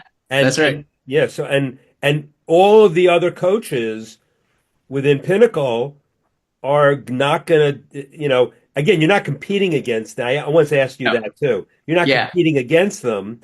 So, you know, why, but still, it's sort of like, it's not a perfect analogy, but when Joe Polish, those of you know who Joe Polish is, he basically owned the carpet cleaning industry. And he owned it because he got all the carpet cleaners to come to him, and he taught them all of the same stuff that was, you know, direct response marketing. And then they went off to their carpet cleaning companies in Des Moines, Iowa, and San Diego, California, and Vermont. And they are competing like with other carpet cleaners, but none of them were in Joe's group except the ones that were in Joe's group. So he goes and he basically talk about an unfair advantage. Yeah. I mean, going as a carpet, that's why I was talking about what was my question should have been, what's the commoditization factor, if there is a commoditization factor, of your EOS 2.0? And the answer is it's not a commodity because you can add features based on who you are, what you know, and then Eddie, put the emphasis on that you are a feature. So and Joe was a feature of the carpet cleaners, or at least all of he sent the carpet cleaners home with 1,000 pages of ads and you could just, in that case, you could just rip them off. Told them to rip them off because none of the other carpet cleaners had that. Yeah. Think about, it's not a perfect analogy, but if you think in terms of that, I think you'll expand your mind a little bit to start coming up with features that you haven't thought of yet. Yeah, 100%. And then you get the benefits too. Yeah, so, I love it. Yeah, Thank you. I don't just. Yeah, it just expanded my thinking just when Eddie said, you're a feature. Yeah, I don't mean to speak out of turn. I do think you're the ultimate feature, though, Nils. Especially any coach, any trainer, anybody that's teaching information. I mean, it's become such a information is so, especially with AI now. I mean, there's a huge commoditization of it. So I think when you lean into your style and your approach and the way that you break things down and the way that you deliver things, as a trainer, as a coach, it's really, I think that's the ultimate differentiator. So.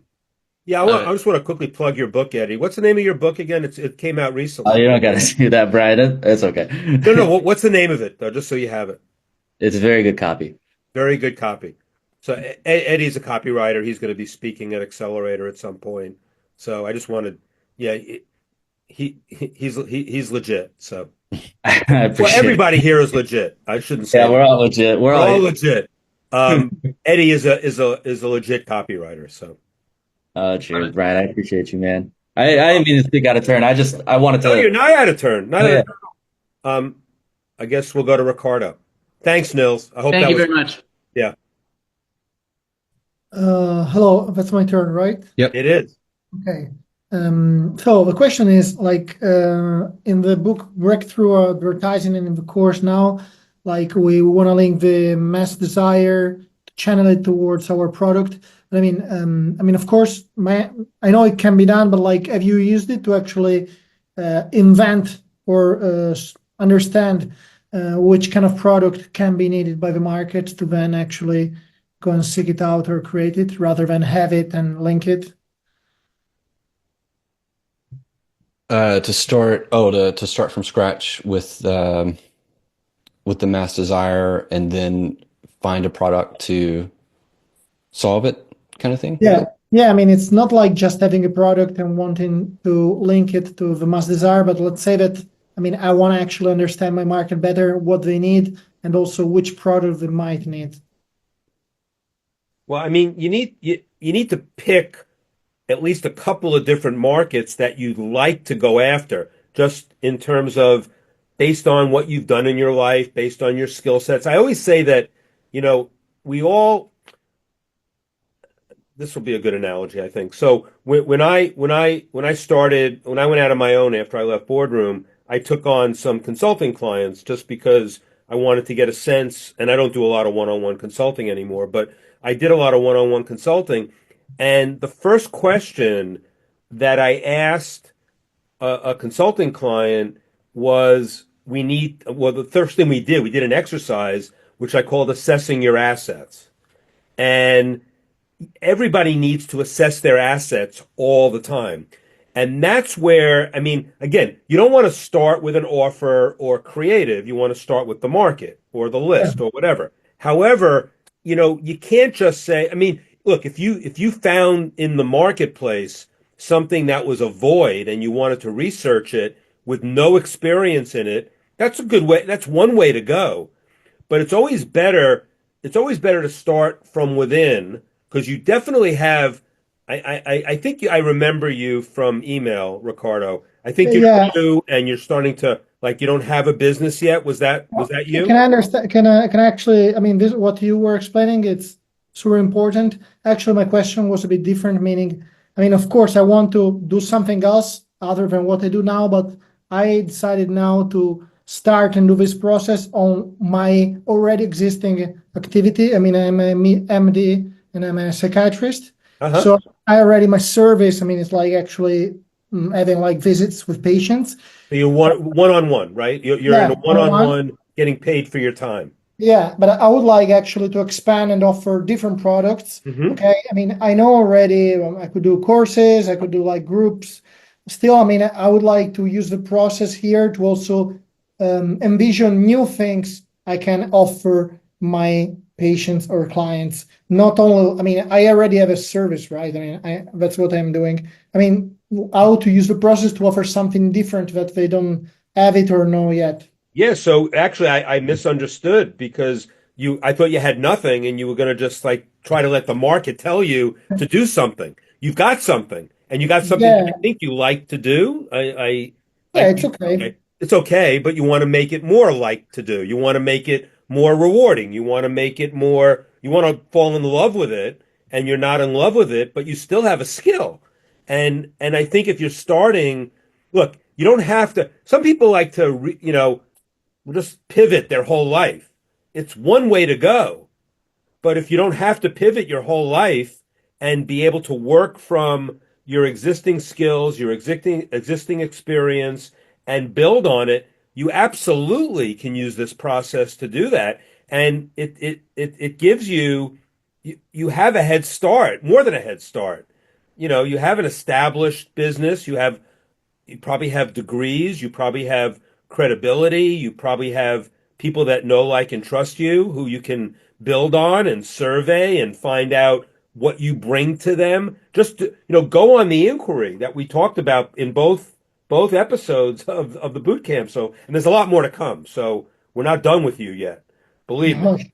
But there's a lot more to come. But I think just these 2 sessions, I think you should be like, your mind should be like, you should be like dreaming about all the things you can. I'm not saying you are, but I think this opens up so many possibilities. I don't know what the possibilities are. You got to decide that. But yes, you can use this process for within the business of being a psychologist or whatever you do. Okay. No, Chris, what you I want meant, to add to that? Yeah, just really quickly, like I think this boot camp is an example of what you're talking about. So like we already had this product breakthrough advertising, but we knew from customers they wanted to understand and implement it, and they were unsuccessful, and we would hear from them. And so we created this product that you're on right now to help address that desire. We created Breakthrough Advertising Mastery. I used to sell in the alternative health space, different products. And one of the things that we would hear back from customers is, and as older customers, like they hate having the number of pills that they have to take every day. They hate it, chalky pills. So we introduced a tea product that could replace some of those supplements. And we offered that as a solution, not saying throw out all your pills and vitamins, but this is natural, organic, good stuff. So those are a couple examples that came to mind as you were talking, that once you understand like what your folks are looking for, it's just then about what are their problems and how can I solve it? yeah. Okay. Thank you, Chris. I wanted just to clarify something to Brian. Yes, you do remember me well from the email. I mean, I'm also looking to pivoting to also something else. So I mean, my questions in the mails were about that. But I mean, I decided to take this program and apply it to my actual present activity. So I mean, I want to just nothing's forever. So if you No, find what that I you mean is, apply it to your current business and you don't like what you find out, or it doesn't float your boat, as they say, you can use it to explore different markets. It's more difficult working not from your expertise or your experience, but it's definitely doable. No, yeah. I mean, I wanted to say that actually, from what I understand, and I mean, it's like Chris said, is like, I mean, I want to find the holes like in the road for my, I mean, I think actually McCarthy said it, like in the road for my patients or client, and then offer something Right. like for that. Okay. Thank you very much to both. I hope the boot camp is helpful for you now and as we go. Super love it. Thank you. Thanks, Ricardo. David?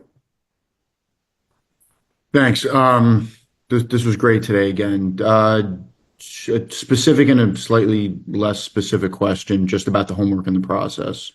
Nothing that pertains to me. So I get that with this worksheet that we're doing today is very analogous to what we did yesterday. This is from our perspective as the business person. Yesterday was from the perspective of the market and the customer. And so we're matching at the end of each line of the worksheet, we're looking to match the desire that we elicited yesterday. I'd imagine, is it the case that some of today's benefits of the benefit should also be matching up to yesterday's so I can. Or is it just kind of if they happen to match, be identical, they are. If not, that's cool too. Yeah, I think it's that can happen. There probably going to be overlap.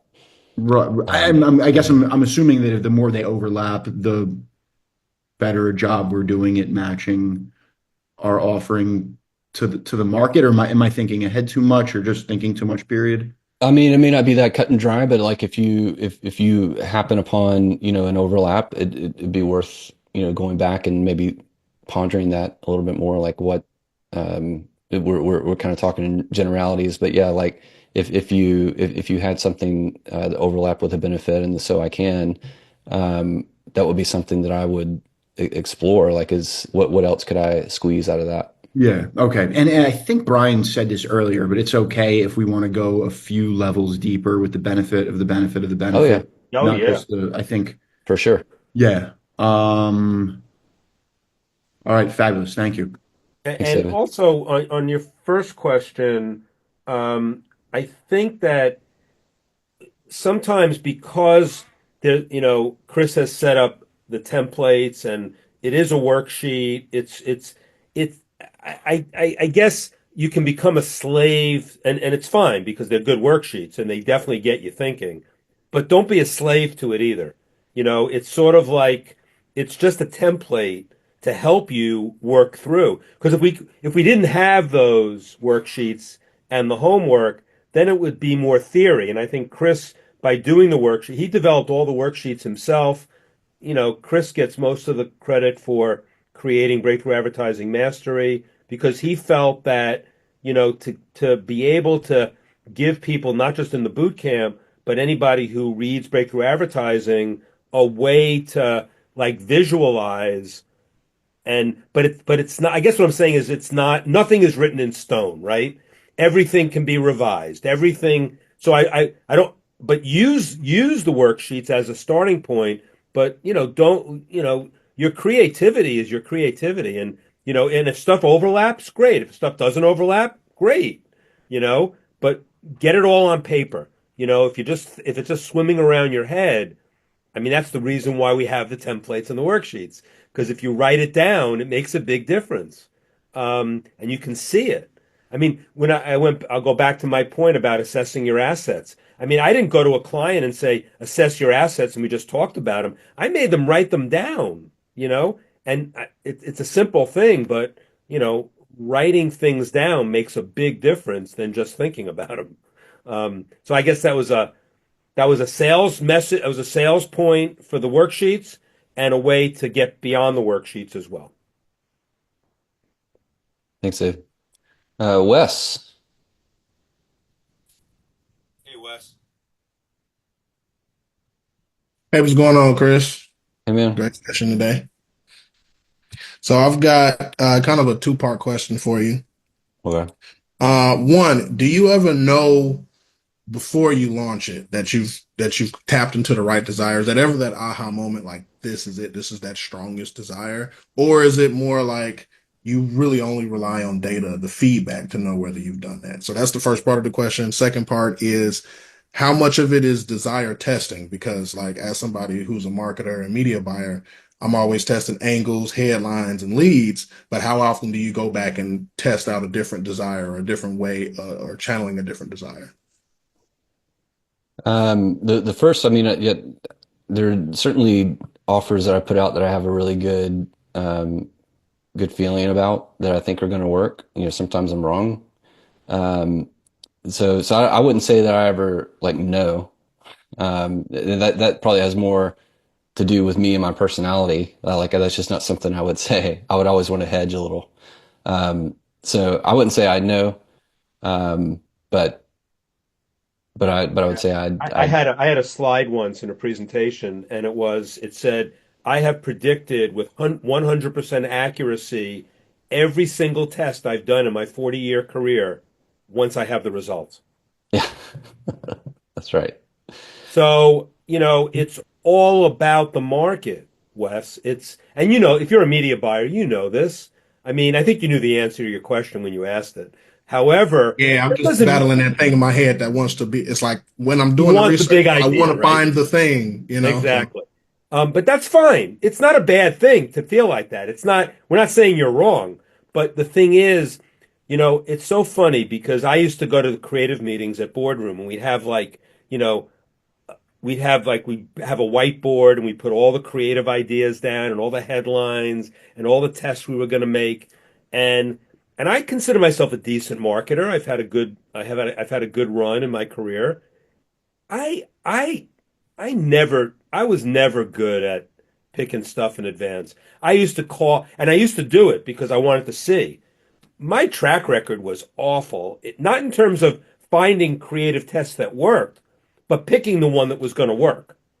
And I think we have a tight. I don't know if David Deutsch is going to do this, but David Deutsch, and Paris Lampropoulos, who you'll see in this boot camp, there are copywriters that do a lot of which one won. Paris has that in one of the videos we're going to show you in an upcoming call, and he has two after he talks about the benefits and all of the levels of sophistication of a market, and he shows you two magalogs with the covers, and he says which one won, and you look in the chat. Everybody in this group is brilliant. We're all brilliant marketers, right? Half the people are wrong. And that's after we have the results. So, so but what I loved about your question was the enthusiasm for your ideas. And it's okay to fall in love with your ideas. The problem is if you fall in love with the idea and then it doesn't win, you say it's impossible. That was the best idea. There's no way that shouldn't have won. And then you keep testing it in different iterations, and that's how you throw good money after bad. The audience will tell you if it's a good idea with their wallet and their credit card. I hate to put it that way because I'm not always about the money, but you're a media buyer. You got to make every medium that you sell pay out at some point. And so that was the first. What was the second part of your question? So I'm always testing angles, headlines, feeds, but rarely do I go back and shift the desire that I've once it's working a little. But do you ever shift to another desire and see if there's more scalability? I don't think you ever stop testing. I know this is a simple answer. You never stop testing. Dick Benson, who was my guru in direct mail, and he wrote a great book called Secrets of Successful Direct Mail, which on my book page for Over Deliver, I have a full PDF of that book, and it's still timely. It's all about direct mail, but he has these 31 rules of thumb, and two of his rules of thumb were one that no one spends enough time on lists, and that was in direct mail, but it's true today. That's why I started the boot camp with the 41-39-20 rule, and also he says no mailer, and this is back in the 80s and 90s when direct mail was king and everybody was testing like crazy. He said no mailer tests enough. And those things are still true today. Now, the thing about testing, whether you're testing into a new desire, whether you're testing into a new feature or benefit, I don't think it matters as much, but that you need to test, and you need to test intelligently. And so online, what happens is you do tests that aren't statistically significant. That's the biggest mistake people make when they're testing. They don't get enough data on both sides of an A/B split test that tells them this one really won the test. I tell a story in my book Over Deliver about I did an online test, the first launch I ever did online, and it was I was in the launch. Like we were launching these two creative tests, and it was like $100 product, and we had and the guy who was running the launch for me obviously was not a good direct response marketer, said, "Hey, test A has 9 more orders than test B. We have a winner." I'm like, "Really? 9 orders?"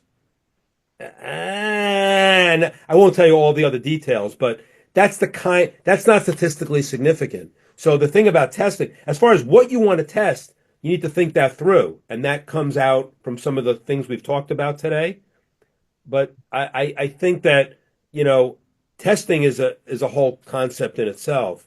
But I can keep going on this tangent, but I won't because I'll bore you. But I do believe that nobody tests enough, but nobody tests the right things. Gordon Grossman, who's my other direct mail guru, says he had a great expression. It says, "Don't make tiny tests. Don't make tiny tests." So if you're going to test something, make it big. Big loser or big winner. Indexes of 110 and 120, like 10 or 15% lifts, they're helpful, but they're not the things that are going to explode your business. I'd almost rather get an index of 70 on a test so I know I can throw that out, never deal with it again, and look for the next 30% lift. And in those creative meetings at Boardroom, we spent a lot of time when we had the whiteboard and we would put the ideas up, and I would ask the question at the end of the meeting, how many, we had to ask it every time because everybody's like falling in love with their idea. I've got the best idea. And they put it up on the board. No bad ideas in a brainstorming meeting. By the way, there are bad ideas in a brainstorming meeting, but you have to say there are no bad ideas in a brainstorming meeting. And so everybody's putting their ideas up. And I would always ask the question, we go through each idea, and I said, which ones could give us a 30% lift, realistically? That doesn't mean we wouldn't test something that could give us a 10% lift, but which are the big ideas? And that's what I heard you say. You're looking for the big idea. I think you should always go for the big idea. I mean, read Todd Brown on that. He's wonderful. He's like the guy I read the first time about, the big idea. There's a lot of people that talk about I study his stuff too. Yeah, Nice. yeah. But good questions. I mean, your questions, you got me going a little bit, but I think that your question was, what testing out of different desires, it's bigger than that. It's just testing, statistical significance in testing, and getting the most out of your test by not testing tiny things. Yeah, I got that. Thank you. Thanks. Wes. Good questions. Iran, hey, I remember you from the last boot camp. I remember Yeah. you, Iran. That's great. How are you? Good. How are Good, you? good to see you, man. I'm great. So my not question, but request, like, can you walk through again, like the difference between the mass desire and the dominant desire? Like, how would you differentiate the both? Yeah. Hang on. It's easier to show, like, let me find where my slides go. Hang on. And to those of you who are still on the call, thanks for sticking with us. We'll stick with you as long as you want to stick with us. Desktop 2.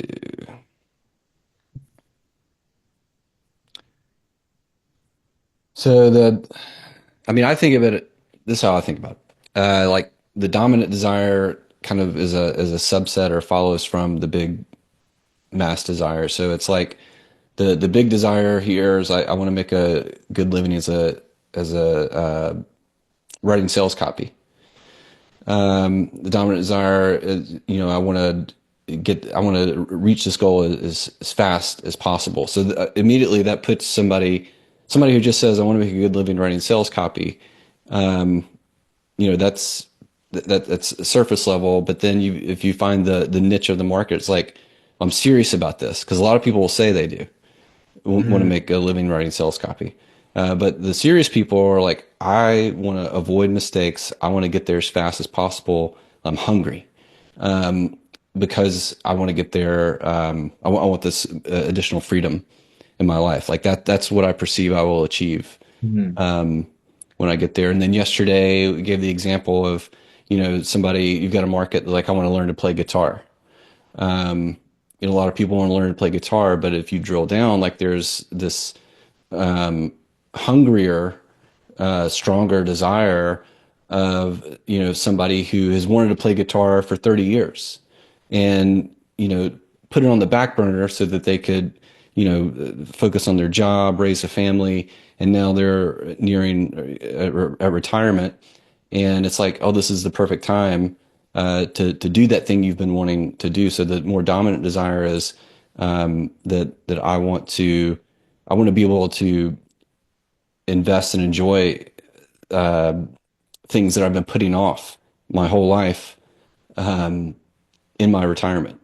And so it's the way that and if you go back to the exercise, you take the so I can ladder, that exercise. It's like I want to make a good living at writing sales copy so I can have more freedom in my life, so I can be my own boss, those things. So I think it's like combining the thing they say they want with the deeper meaning to kind of come up with a hunch of what that dominant desire could be in the market. So that's how I think about it. It's sort of like there's a subset of people who share a dominant or who share a mass desire, but there's a subset that are hungrier. They want it more than others. So it's like it's more specific, crystallized, deep, like the meaning behind it. Yes. Okay, great. Thank you very much. And also, if it, I don't know, this might be blasphemy, so tell me if I'm wrong, Chris. I might be wrong about this, but it can change too, right? I mean, if you identify a core desire, maybe you can it's possible you could find another one as you continue your research, right? Or no? I mean, yeah, why not? It's because it's what we were talking about. Oh, the earlier. constant inquiry. I did. Yeah, I did say that. Yeah. Yeah, with George's question at the beginning. Right. Yeah, for sure. Okay. Is that right, Iran? Yeah, Just that's to great. jump in. Oh, sorry. Thank you. Thanks, Iran. Thank you. Welcome back too. Wes, are you saying something? Yeah, I was just piggybacking off Iran's question real quick. So is a good way to kind of surmise that is that the mass desire is almost the surface level desire, and the dominant is like the core, like the deep down desire. Is that kind of a good way to think about that? I think it's fair. Yeah, that's a fair assessment. Okay, that was all. Okay. Hey, Tommy, how are you? I'm good. I have a couple questions quick. I'm thankful. What a class. And I wrote some letters I'm really thankful for and appreciative. So even if I can only make this one, it's already been a winner. So fantastic. Thank you, Tommy. That means a lot. That means a lot to us. Yeah. So here's what I'd like, kind of quick. I rate the letters, I do my thing, and then I put it in, and then I evaluate them. I say, give me a grade, use the metrics, and then they, say, hey, A, B minus. I go fix that shit, and then it goes boom, and then I get it, right? But then I do multiple passes with different writers, and I'm looking for who might be great. So I said, I'm Eugene Schwartz, and I've just read this letter, reevaluate it, and give it grades. And then I go, I'm Nancy Harhut. Look at this and evaluate it on using the research and the sites on what's missing. I'm David Ogilvy. I'm Robert Cialdini. Who are your fantasy writers outside of Schwartz that I can put in to perfect the letter? I'll give you a bunch, and Chris might have some, and maybe people want to put some in the chat. There, definitely Gary Halbert, definitely Dan Kennedy, Gary Bencivenga. I have some more esoteric ones. I don't know if they'll show up, but if you want to do bullet writing, Mel Martin, who you probably might not have ever heard of. I like Jim Rutz, who was a different kind of writer, like more of a narrative type writer. Bill Jamie. I'm giving you like a variety because Yeah, I think yeah. you want to try some different things, it sounds like. Well, I like to take them through and see if there's something I'm missing. Yeah, because you'll get something that it may pick up on something, right? Yeah, and I so like that idea. That's a great idea. I mean, I can show you how I do it. I'll send you a copy because it'll take too long, but I'll send Yeah, you yeah, my yeah. link so you can see my feed of what I did. And you won't be on another call here, but maybe we can share that with the group. Yeah. So I'll do that. I'll send it. But then here's my next question. I make really good products and I mean, my stuff really works. The challenge is I fall in love with my own crap and I name it wrong. So I'm training financial advisors that make 700,000 or more dollars, 700,000 to $18 million a year. That's the range in the last. I had 52 people in a class 2 weeks ago. So they come in class and those people don't think they need sales training or even influence, but they would probably like more, the benefit of the benefit is significance, making their life matter. They're not bored anymore. I tell them, you don't really hate your business. You hate your clients, change your life. So that's kind of the theme of it. I decided that what I was going to do is sell niche training, not sales training, not influence. Create a niche because when you have a niche, people find you, you don't look for them. What do you think of that premise? Niche is a magic word for me. So you're preaching to the converted on that. I think that, and that's why I commented on Chris. Chris ended up with, dog knee problems, and look at what explodes out of that. Everything is a differentiator then. I think highly of what you just said. Okay, so I want to run one more idea. Can you turn on so I can show you a visual? Oh, yeah. I got what you're saying. I don't want to stack your deck. I mean, like take up Go your for time. I'll show you one thing and then I'll send you something. Again, I'm so appreciative. I turned my program using AI. I'm the world's largest collector of baseball bobbleheads, so I have a quirk. And I train have a in museum of them. Yeah. So here's what I did. I did this class and I made it the ideal client multiplier machine. And all through it, the visuals are people that have made millions of dollars, me being their coach. This is Quentin Hartner from Shreveport, Louisiana. But I got a machine, it cranks it out. And then on different pictures, different concepts, it's kind of with this theme. So is this too sophomoric? Is this creative and breakthrough, or am I a child and I'm diminishing a product? What do your clients think about it? Yeah, exactly. What do your clients think about it? Well, here's the deal. They were sold before they saw it. So I got great feedback. In fact, we're taking pictures of we've signed, the people that were in it, 12 of them that were highlighted. I just took these and signed them and sent them to them as a gift. My question is, what's your gut say? My gut would have said it's a little sophomoric, but I don't give it. It just shows you what I just say to Wes. Like, don't ask me. I'm only a 40-year direct marketer. I don't know shit. Well, what if you are? I'm saying that with the utmost humility, because if your clients love it, then it's perfect. And by the way, you are a kid, regardless, and that's why you're so good at what you do. So I think you're questioning something that you don't need to question. The marketplace has told you what you need to know. Well, they didn't buy this. They got it and they loved the work, but I don't know how sophomore. To go out to use the same concept to go out into other That's markets. the point I'm asking. You know what? You test it slowly. You titrate a test and you see. Now, I will say that in different markets, was this one specifically for dentists or no? No, here was the point.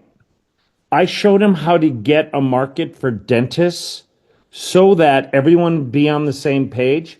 And then I showed him, here are the prompts to turn this to any business that you want. Yeah, that part I'm not as comfortable with, because if you're going out to people who are not looking in the dental market, that could be off-putting. So I think that if you're into personalization, whatever market you're going to, just change it, even if you don't have it yet. Like just change it to whatever their market is. If they're financial planners, make the doll financial planners, and it's the ideal client multiplier machine for that. So you can That test is it. the point of Test it that. anywhere.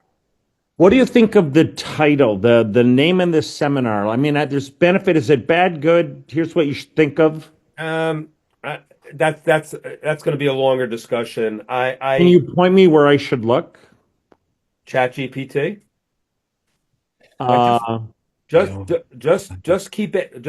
I mean, I don't know if machine is a good word. I mean, I love the fact that you say you name stuff and then you hate the name. I mean, just the fact that you're naming stuff, whoever names the game owns the game. So you own the game once you name it, but is it a good name? You got to test it in the marketplace. The fact that this went to people who are already in your market and they loved it doesn't tell you is what you want to hear. They're telling That's you exactly right. Yeah. So you need to test it, obviously. And I think it's I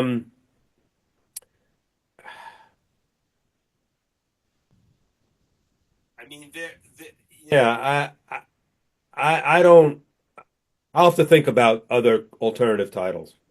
Tommy, when I'm trying to come up with a name for something, I'll have an idea. So maybe it'll be ideal client multiplier machine, and I think maybe that's it. Maybe I could do something better. So I would go into ChatGPT and I would just say, hey, I'm trying to come up with a name for this thing.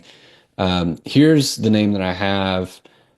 Here's the goal. Here's what I want people to, how I want them to react when they see the name. Like this is what I'm wanting to elicit from somebody when they see it. Given those goals, can you give me recommendations on different names for this giveaway or kind of thing? And then that's how I would start a conversation. And then eventually at some point it's going to give me something that, it might be a phrase here and a phrase here, and I'll combine them. That's my approach. I want to ask you one last question. I said that 3 times. Here's what it is. I was woken up in the middle of the night by a line that I can't get rid of. The year of maybe something really big. I can't get it out of my mind. I'm writing on it and magical things are happening. When you hear the year of maybe something really big, it violates everything. But when it's not definitive, right. But when I test it and I evaluate it, the feedback, I'm like, be brutal on this, and it comes up magical. My question is, the year of maybe something really big. It's so stupid. It should be a movie. Like, right? Now, any take on that? I'm going to do it. I'm going to test it because I know. You're going to test it anyway. What doesn't matter what I tell you. Doesn't matter what anybody tells you.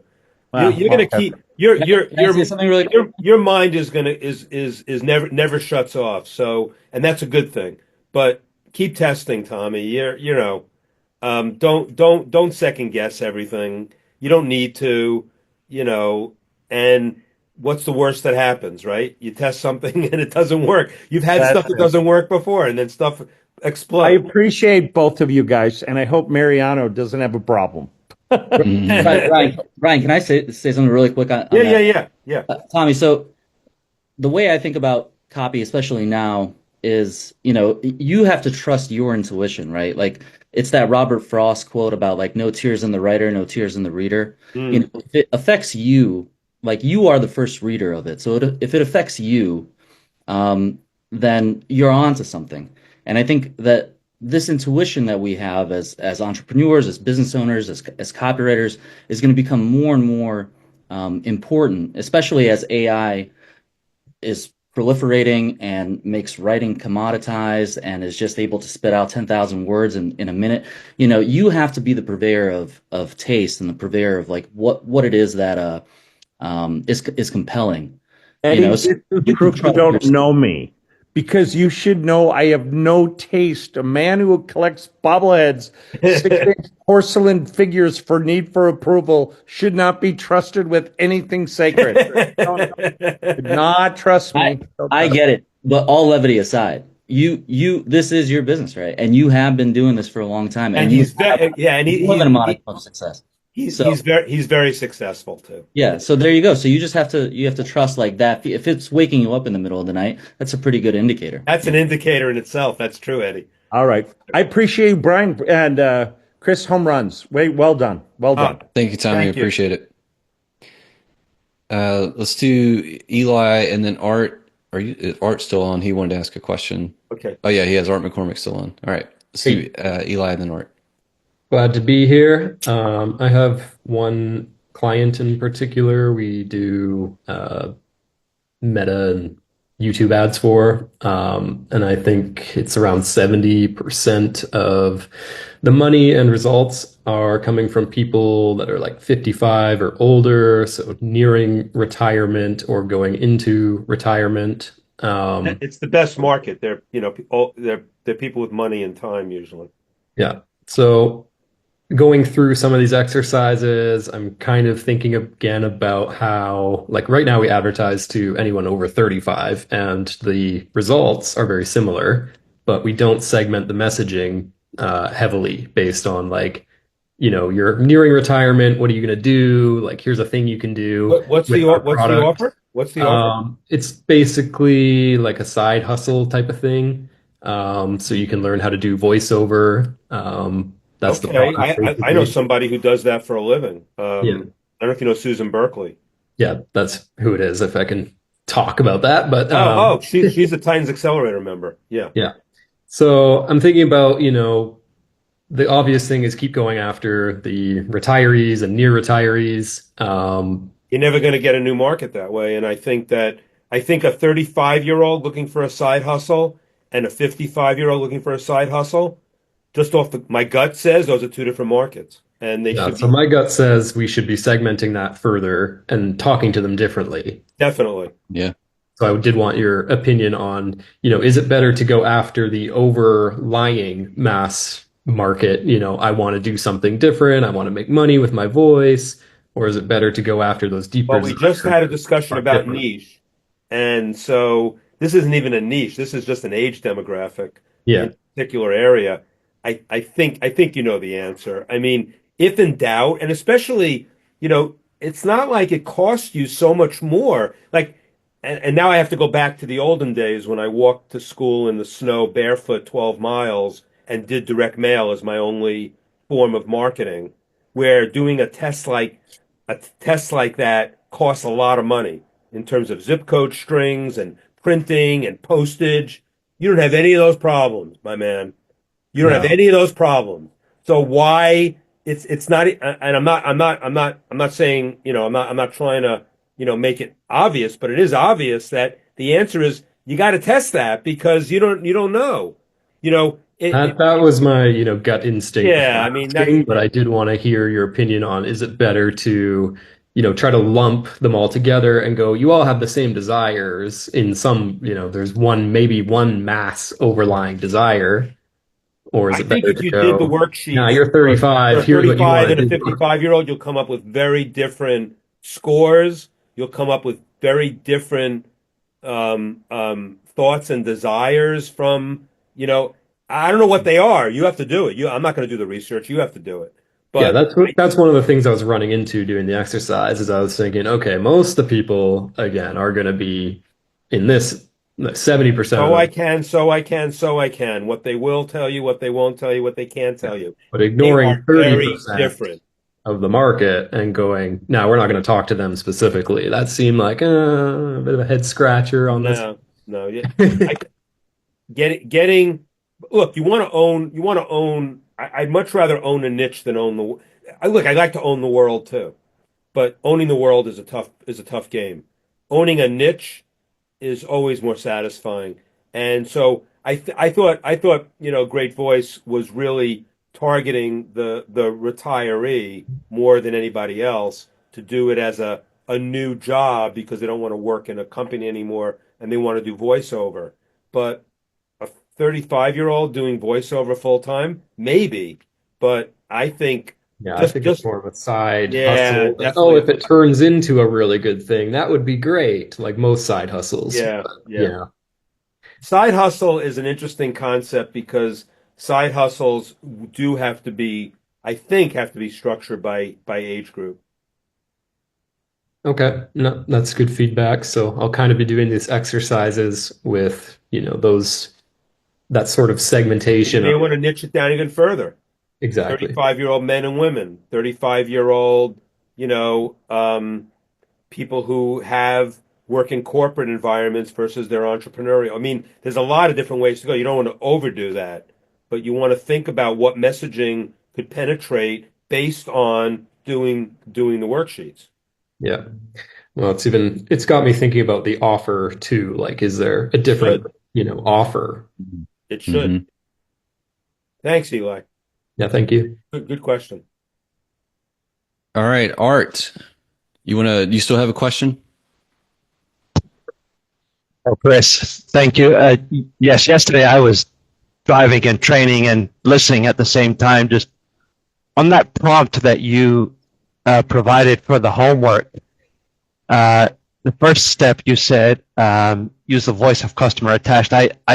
Maybe you explained that in the presentation yesterday, and I'll go back and re-listen for sure. But can you just clarify where that voice of customer is coming from, please? Yeah. So a little bit before the end of that Mass Desire, or before I got to the Mass Desire prompt, further up in the presentation, when we were talking about research, I gave a research prompt as well, and that's where I was talking about using something like Perplexity or ChatGPT, Deep Research, any AI tool, Deep Research.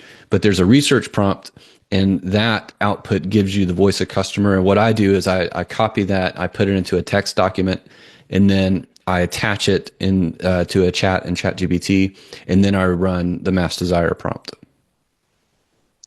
Okay, thank you for clarifying that, Chris. Appreciate it. Yeah, reach out if you have other questions or can't find it or anything like that. Will do. Thank you. Awesome presentation. Art is the mobile Titans accelerator. He drives the truck and he listens to the calls. He's my hero. You're my hero, Art. That's awesome. Thanks, Brian. Well, you guys inspire me very much. Thank you so much. Same here, Awesome Art. class. Thank Same you. here. Thanks, Art. All right. All right, we should adjourn. We've been going for like 2.5 hours, but Yeah, we'll wrap up. Tomorrow we got the day off. I really encourage you to use the Facebook group as you're going through this. Like, post your questions, but post your wins, like discoveries. That's helpful to see too. Let's have conversations there. And then Friday we're back at 11 a.m. Eastern. We'll be talking about states of awareness. So that's a fun one. yeah, you should repost the full schedule again, Chris, with all the correct times. Yeah. Oh, I forgot to bring that up at the top of this call. So I haven't moved that Friday the 16th call yet, but I'm going to do that. Yeah. So that 16th, the call on May 16th is going to move to Monday the 19th. Yeah. So, Yep. but outside of that, I think we're in good shape. And of course, a week from tomorrow, we have the Titans Accelerator call with AI heroes and OGs, and that'll be a fun call for everybody. So, I like bringing the boot camp and accelerator together for that. So Yeah, that'll be a blast. it's a lot of fun. Yeah. All Thanks, right, guys. everybody, for staying with Again, us. It was a long call, but we always over deliver. So. yep. I'll just like yesterday get the recording out to you a little bit later today. So y'all have a good one. Reach out if you need help. Awesome. Thank you, everybody. Bye. Bye. Thank you, everyone. Lots of brain food.